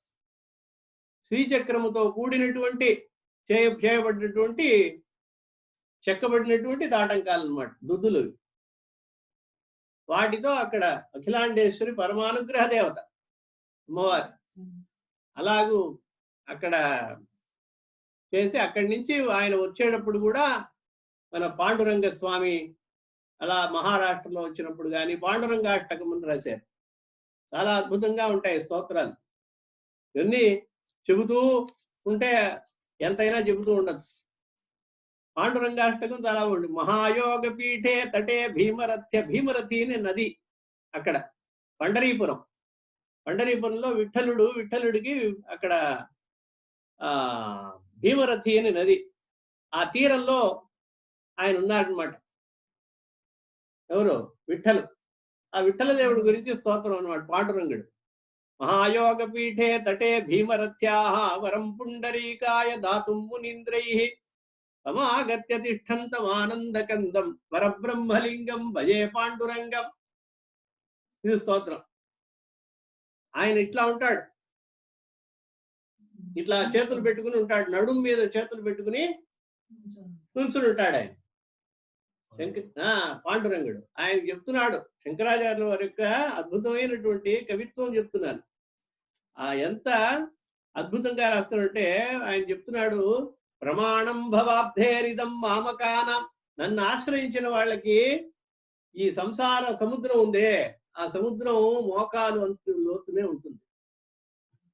ఆ మోకాలు వరకే ఉంటుంది, ఇంతే, ఇంతకు మీద తల మీద పోదు నీకు, నువ్వు మునిగిపో ఎప్పటికీ కూడా, నేను కాపాడుతాను అని చెప్పడం కోసం సంసార నన్ను ఆశ్రయించిన వాడికి ఎప్పటికీ కూడా వాడు భవాబ్ధిలో ఈ యొక్క సంసార సాగరంలో మునిగిపోడు, ఇంతే ఉంటుంది సంసార సాగరం చూపిస్తున్నట్టుగా ఉందిట. ఎంతవరకు ఉంటుంది అని చూపించడం కోసం ఆ విగ్రహంలో రెండు చేతుల్ని నడుం మీద ఇట్లా పెట్టుకుని ఉంటాడు. ప్రమాణం భవాబ్ధే, భవసాగరం యొక్క ప్రమాణం ఇంతే లోతుంది. నితంబ కరాభ్యాం ధృతోయే తస్మాత్ విధాతుర్వసత్తి ధృతో నాభికోశ పరబ్రహ్మలింగం భజే పాండురంగం. ఇలా పాండురంగ స్తోత్రం. కాంచీపురం కామాక్షి స్తోత్రం. మధురైలో వెళ్ళి మీనాక్షి స్తోత్రం. మీనాక్షి పంచరత్నం చేస్తాడు, లలితా పంచరత్నం. ఇలా ఒక్కొక్క క్షేత్రంలోనూ ఆసేతు హిమాచలం తిరుగుతూ చేస్తాడనమాట. కాశీ విశ్వనాథుడు శివస్తోత్రాలు, శ్రీశైలంలో శివానంద లహరి, ఇలాగూ చేస్తూ ఉంటారు. ప్రయాణం చేస్తూ 4 పీఠాలని స్థాపించారు. 4 పీఠాలకి 4 శిష్యుల్ని చేసి దక్షిణ దేశంలో దక్షిణాంనాయం శృంగేరి పీఠం, ద్వారకలో ద్వారకా పీఠం, తర్వాత బదరీలో జ్యోతిష్ పీఠం అక్కడ స్థాపించారు. తర్వాత ఒరిస్సా పూరిలో అక్కడ పూరి పీఠం అన్నమాట. ఈ రకంగా 4 పీఠాల్ని స్థాపించారు. ఎందుకు స్థాపించారంటే ఈ యొక్క అద్వైత సిద్ధాంతాన్ని స్థాపన చేయాలి. ఒకటి, ఈ సిద్ధాంతంలో ఏంటంటే కర్మకాండ వదిలేయాలి అనేది లేదు. శంకరుల వారు చాలా స్పష్టంగా చెప్పారనమాట. ఈ 4 పీఠాల్ని స్థాపించి యజ్ఞయాగాదులు తప్పకుండా నిర్వర్తించవలసిందే. యజ్ఞయాగాదులు కానీ మనకి విధింపబడినటువంటి వేదోక్తమైన కర్మల్ని కానీ మనం చెయ్యాల్సిందే, దాంట్లో ఏమాత్రము సందేహం లేదు. కాకపోతే దానివల్ల ఏంటి ప్రయోజనం అంటే అదే లక్ష్యం కాదు, దానివల్ల చిత్తశుద్ధి కలుగుతుంది. ఇలా చేస్తూ ఉండడం వల్ల చిత్తశుద్ధి కలుగుతుంది. ఫలాపేక్ష లేకుండా చెయ్యాలి అనేటువంటి. కొంచెం ముందర ఫలాపేక్షతో ఆరంభించినా కూడా తర్వాత ఫలాపేక్ష లేకుండా మనం ఈ యొక్క కర్మలని ఆచరించాలి. వేదో నిత్యం అధీయతాం తదుదితం స్వ అనుష్ఠీయతాం, కర్మ సు అనుష్ఠీయతాం అని ఆయన చెప్పిందే. ఆయన స్తోత్రమే ఎట్లాగే ఉంది. మనకి ఆజ్ఞ ఇచ్చింది. నిత్యంగా ఏం చేయాలి మనం పనులు అని చెప్పారు ఆయన. వేదో నిత్యం అధీయతాం, వేదాధ్యయనం చేయండి. తదుదితం కర్మ సు అనుష్ఠీయతాం, ఆ వేదంలో చెప్పబడినటువంటి కర్మలని నిత్యము బాగా అనుష్ఠించాలి. కానీ అంతటితో ఆగకూడదు. అనుష్ఠించిన తర్వాత మనకి నిష్కామ కర్మ అంటే ఏ విధమైన కోరికలు లేకుండా, పెద్దవాళ్ళు చెప్పారు, వేదం చెప్తోంది కాబట్టి కర్మను ఆచరిస్తున్నారు. అలాగూ ఎటువంటి ఆశ లేకుండా కర్మను ఆచరిస్తే చిత్తశుద్ధి ఏర్పడుతుంది. అంటే చిత్తంలో ఉండేటువంటి, మనసులో ఉండేటువంటి మలం అంతా పోతుందన్నమాట. రాగద్వేషాలు ఎన్నో ఉన్నాయి మనసులో, అవన్నీ కూడా ఆ పాపం అంతా పోతుంది. పోయిన తర్వాత భక్తితో ఉపాసనాకాండం, ఉపాసన చేయాలి, దేవుణ్ణి ఆరాధించాలి. నీకు ఇష్టమైన ఏ దేవత ఉందో ఆ దేవతని నువ్వు ఆరాధించాలి. కాబట్టి ఇవన్నీ కూడా చెప్పారు. ఇవన్నీ చెప్పడం వల్లే భక్తితో ఉండేటువంటి భక్తి స్తోత్రాలు ఏర్పడినాయి. చూడండి, ఆ భాష్యం నుంచి ఎంత గొప్పది అది. బ్రహ్మసూత్ర ఉపనిషత్తు భగవద్గీత భాష్యాల దగ్గర నుంచి ఆ స్థాయి వేరు. ఆ తర్వాత భక్తి కోసం, మనకి భక్తిని పెంపొందించడం కోసం ఈ యొక్క భక్తి స్తోత్రాలన్నింటినీ చేశారు. ఎన్ని స్తోత్రాలు! నాగేంద్రహారాయ త్రిలోచనాయ అని చదువుతున్నాం. అన్ని ఆయన చేసింది. ఆయన పెట్టిన భిక్ష ఇప్పుడు మొత్తం స్తోత్రాలు 30 వంతు కొన్ని పురాణాల నుంచి ఉన్నా కూడా మొత్తం చాలా వరకు ఆయన శంకరాచార్యుల వారు వివిధ దేవతల నుంచి, ఇప్పుడు చెప్పాను కదా, భుజంగ ప్రయాతం, అలాగే తిరుచెందూరు వెళ్ళారు. తిరుచెందూరు వెళ్ళి అక్కడ సుబ్రహ్మణ్య స్వామి స్తోత్రం చేశారు. సుబ్రహ్మణ్య భుజంగం అని పేరు. చాలా అద్భుతమైనది. అది మనం చాలా విషయాలు చెప్పుకోవాలి. చాలా అద్భుతంగా ఉంటుంది. అదే మయూరాధిరూఢం మహావాక్యగూఢం మనోహారి దేహం మహచ్చిత్తగేహం మహీదేవదేవం మహాదేవబాలం మహావేద భావం భజే లోకపాలం. ఇలా ఉంటుంది అదే వృత్తంలో. అలాగే శృంగేరి శారదాంబ వారి సువక్షోజ కుంభాం అని చెప్పి అక్కడ స్తోత్రం అన్నమాట. ఇలాగూ ఒక్కొక్క దేవతల్ని, జంబులింగం అక్కడ జంబుకేశ్వరం ఈశ్వర స్తోత్రం, తిరుపతిలో ధనాకర్షణ యంత్రాన్ని స్థాపించారు అక్కడ. అందుకని అక్కడ ధనం ఎప్పటికీ కూడా ఉంటుంది. అలాగే చిదంబరంలో జనాకర్షణం యంత్రాన్ని స్థాపించారు. అక్కడ జనాలు బాగా వస్తారు, భక్తులంతా కూడా. చాలా విశేషమైన క్షేత్రం. జనాకర్షణం, ధనాకర్షణం అని చెప్పి అక్కడ స్థాపించారు. ఇక్కడ అఖిలాండేశ్వరి తాటంకం స్థాపించి ఇలా 4 చోట్ల 4 మఠాలని స్థాపించి, వాటికి ఉపమఠాలన్నీ కూడా చాలా ఉన్నాయి. గిరి అంటారు, అంటే పర్వత ప్రాంతంలో ఉండేటువంటి అంతా కూడా జ్యోతిర్పీఠానికి అంగీకృతమైనవి. వాటి కింద వస్తాయన్నమాట. చిన్న చిన్న మఠాలు, వాటికి అవన్నీ పీఠాలన్నీ వాటి కింద వస్తాయి. ఇలాగూ గుజరాత్ ఆ ప్రాంతంలో ఉండేటువంటి సాగర తీరంలో ఉండేటువంటి అన్ని కూడా పూరి, ద్వారకా వీటి రెండింటికి వస్తాయి.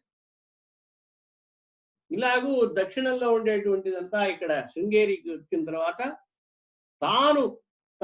కాంచీపురానికి వెళ్ళి, కాంచీపురం కామాక్షిదేవి యొక్క అనుగ్రహంతో అక్కడ మళ్ళీ సర్వజ్ఞ పీఠంని స్థాపించి, సర్వజ్ఞ పీఠంని తనే అధిపతిగా ఉన్నాడు. ఆ 4 శిష్యులకి 4 చోట్ల ఇచ్చిన తర్వాత ఈ పీఠానికి, కామకోటి పీఠానికి ఈయనే సాక్షాత్తుగా ఆచార్యులుగా వచ్చి ఇక్కడ విశేషమైనటువంటి అమ్మవారికి సేవలంతా చేసి ఇక్కడే ఆయన అవతారం సిద్ధి పొందినట్టుగా అక్కడ ఉందన్నమాట. 2వ ప్రాకారంలో ఆదిశంకరుల యొక్క విగ్రహం ఉంది. ఇక్కడ కామాక్షిదేవి గుడిలో ముందర ఉన్నటువంటి, లోపల ఉన్నటువంటి గర్భగృహం కాకుండా ఆ తర్వాత వచ్చినటువంటి ప్రాకారంలో ఇటు చివర ఆ శంకరుల వారి యొక్క విగ్రహం ఉందన్నమాట.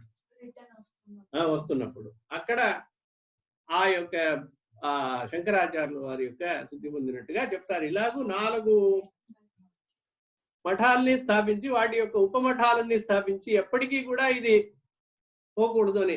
ఈ లోపల చివరిసారిగా ఆయన ఇలా దీనికి ముందర సిద్ధి పొందే ముందర ఆయన మళ్ళీ కైలాసానికి వెళ్ళారు. మళ్ళీ బద్రీనాథ్, కేదార్నాథ్ అవన్నీ దర్శనం చేసుకుని అక్కడ ఉన్నటువంటి ఉపమఠాలనంతా కూడా స్థాపించి దీనికి అంగీకృతంగా జ్యోతిర్మఠానికి కైలాసానికి వెళ్ళారు. కైలాసానికి వెళ్ళి శివ దర్శనం అక్కడ ఆయన అవతారం శివపార్వతుల యొక్క దర్శనం చేసుకుని అక్కడి నుంచి యోగలింగంని ఐదు లింగాలు పట్టుకొచ్చారు కైలాసం నుంచి. కైలాసం ఎవరు వెళ్ళరు, ఇంతవరకు ఎవరికి కూడా అనుమతి లేదు. ఆ కైలాసంలో పంచలింగాలు అన్నమాట.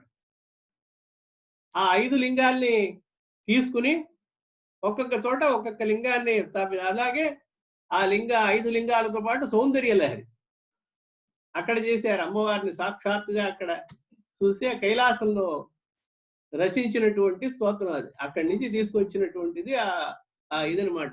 ఎందుకంటే లేకపోతే అట్లా రాయలేరు. సాక్షాత్తుగా అమ్మవారి యొక్క ఆ యొక్క సౌందర్యాన్ని అలాగే వర్ణించినటువంటి మహత్తరమైన మంత్రశక్తి కూడినటువంటిది. ఇవన్నీ చెప్పాలంటే రోజులు చాలవన్నమాట. ఒక్కొక్క గ్రంథానికి చిన్న చిన్న గ్రంథాలు దాదాపు ఒక 170కి పైగా చిన్నవైనటువంటి వేదాంత గ్రంథాలు. అవి కాకుండా బ్రహ్మసూత్ర భాష్యం, ఉపనిషత్ భాష్యం, భగవద్గీత భాష్యం, తర్వాత విష్ణు సహస్రనామ భాష్యం, లలితా త్రిశతికి వ్యాఖ్యానం, దానికి భాష్యం, సనత్సు జాతీయమునుంది దానికి ఒక భాష్యం, ఇవన్నీ చేశారు.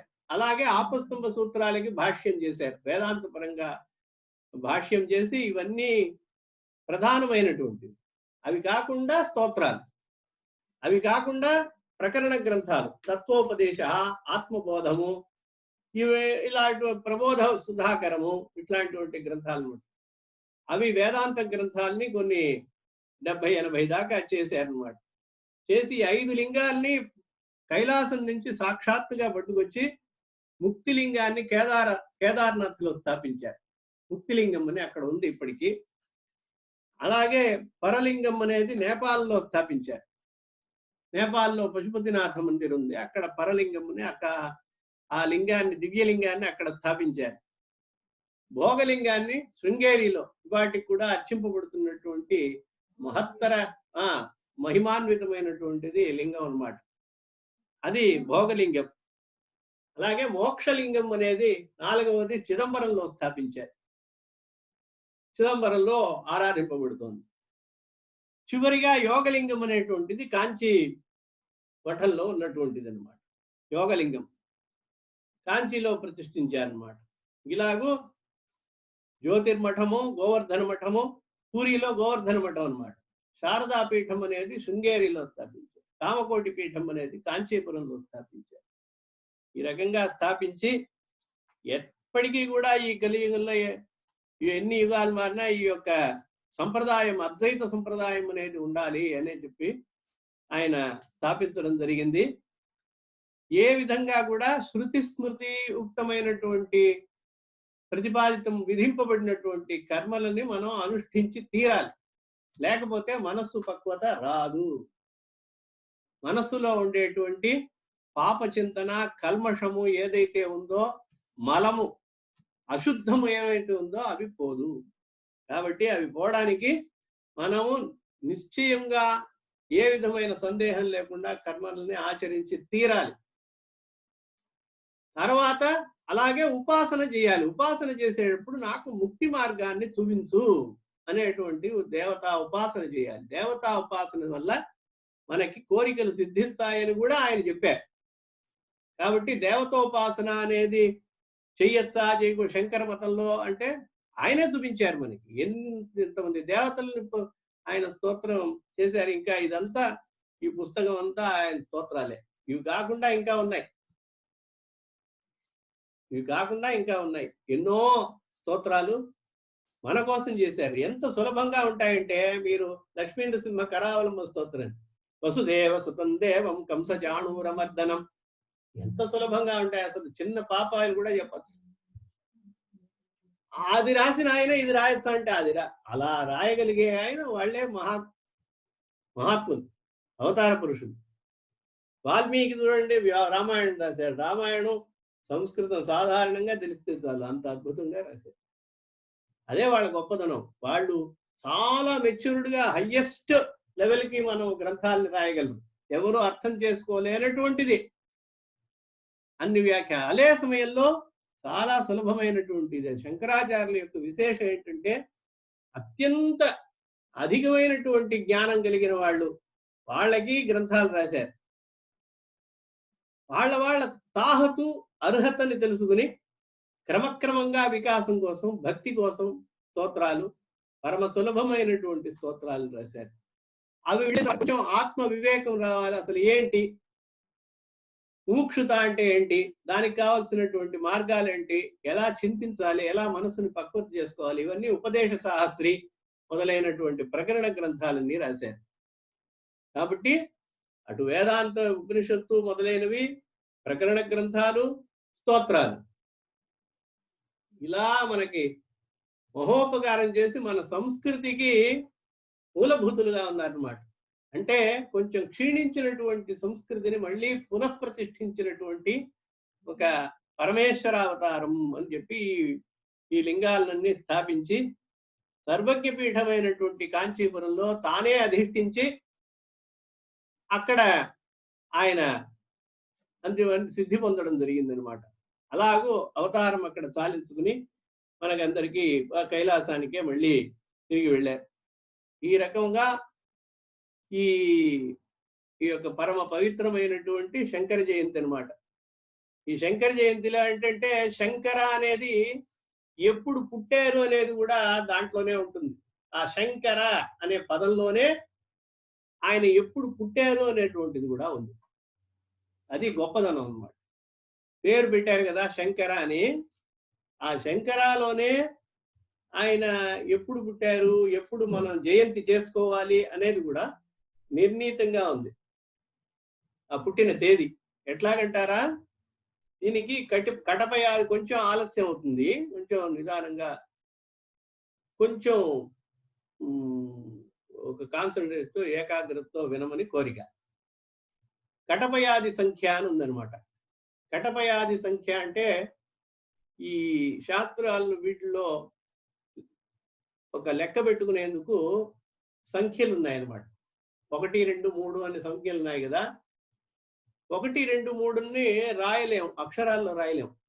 అక్షరాల్లో దానికోసం ఏం చేశారు, అక్షరాల్లో రాయడానికి కోసం కటపయాది సంఖ్య అని ఒక టెక్నికల్ వే పెట్టుకున్నారు అన్నమాట. టెక్నికల్ గా కా టా పా యా కటపయాది సంఖ్య అంటే కాఖా గా 1 2 3 4 5 6 7 8 9 10 అట్లా అన్నమాట.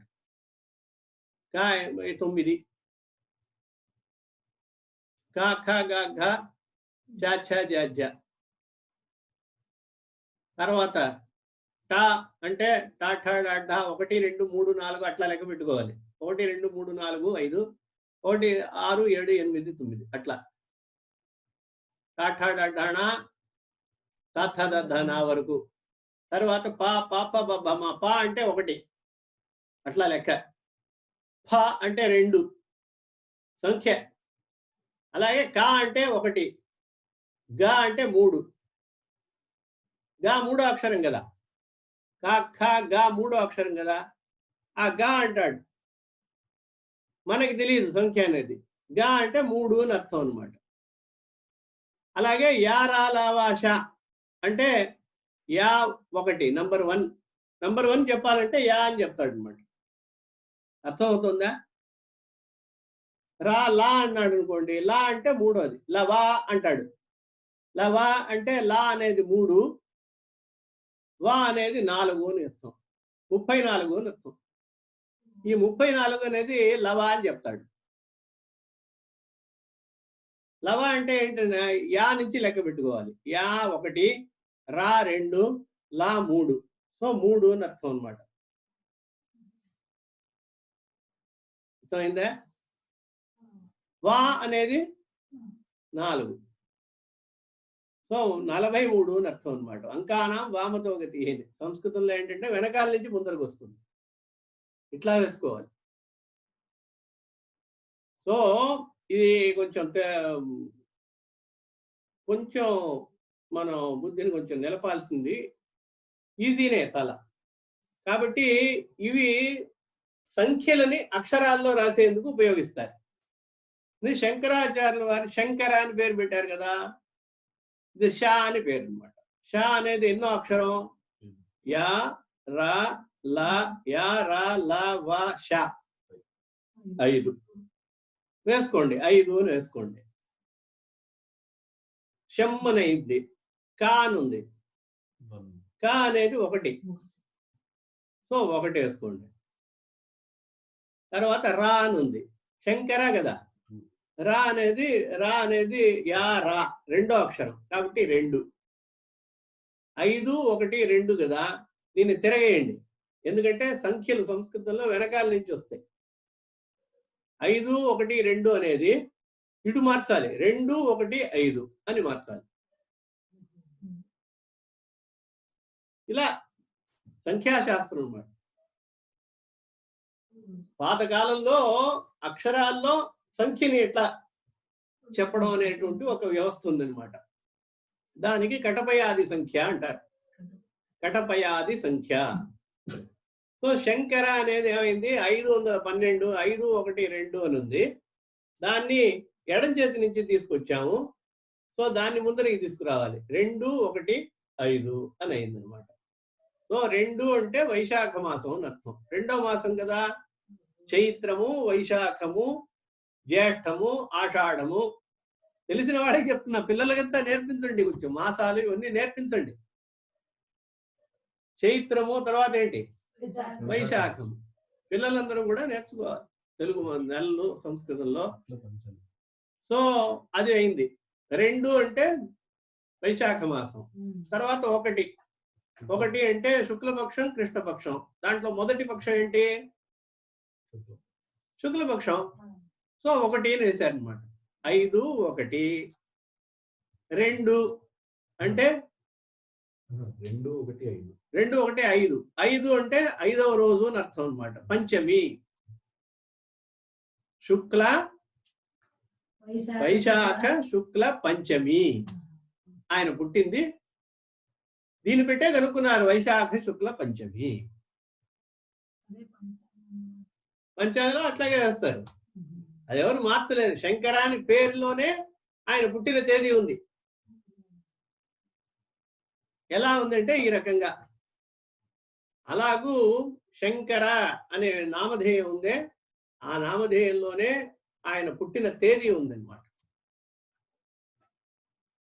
కాబట్టి వైశాఖ శుద్ధ పంచమి రోజున ఆయన ఈ లోకంలో అవతరించారు. ఆ అవతరించిన రోజున ఈ యొక్క ఆయన శంకర భగవత్పాదుల యొక్క చరిత్రని మనం చెప్పుకుందాం.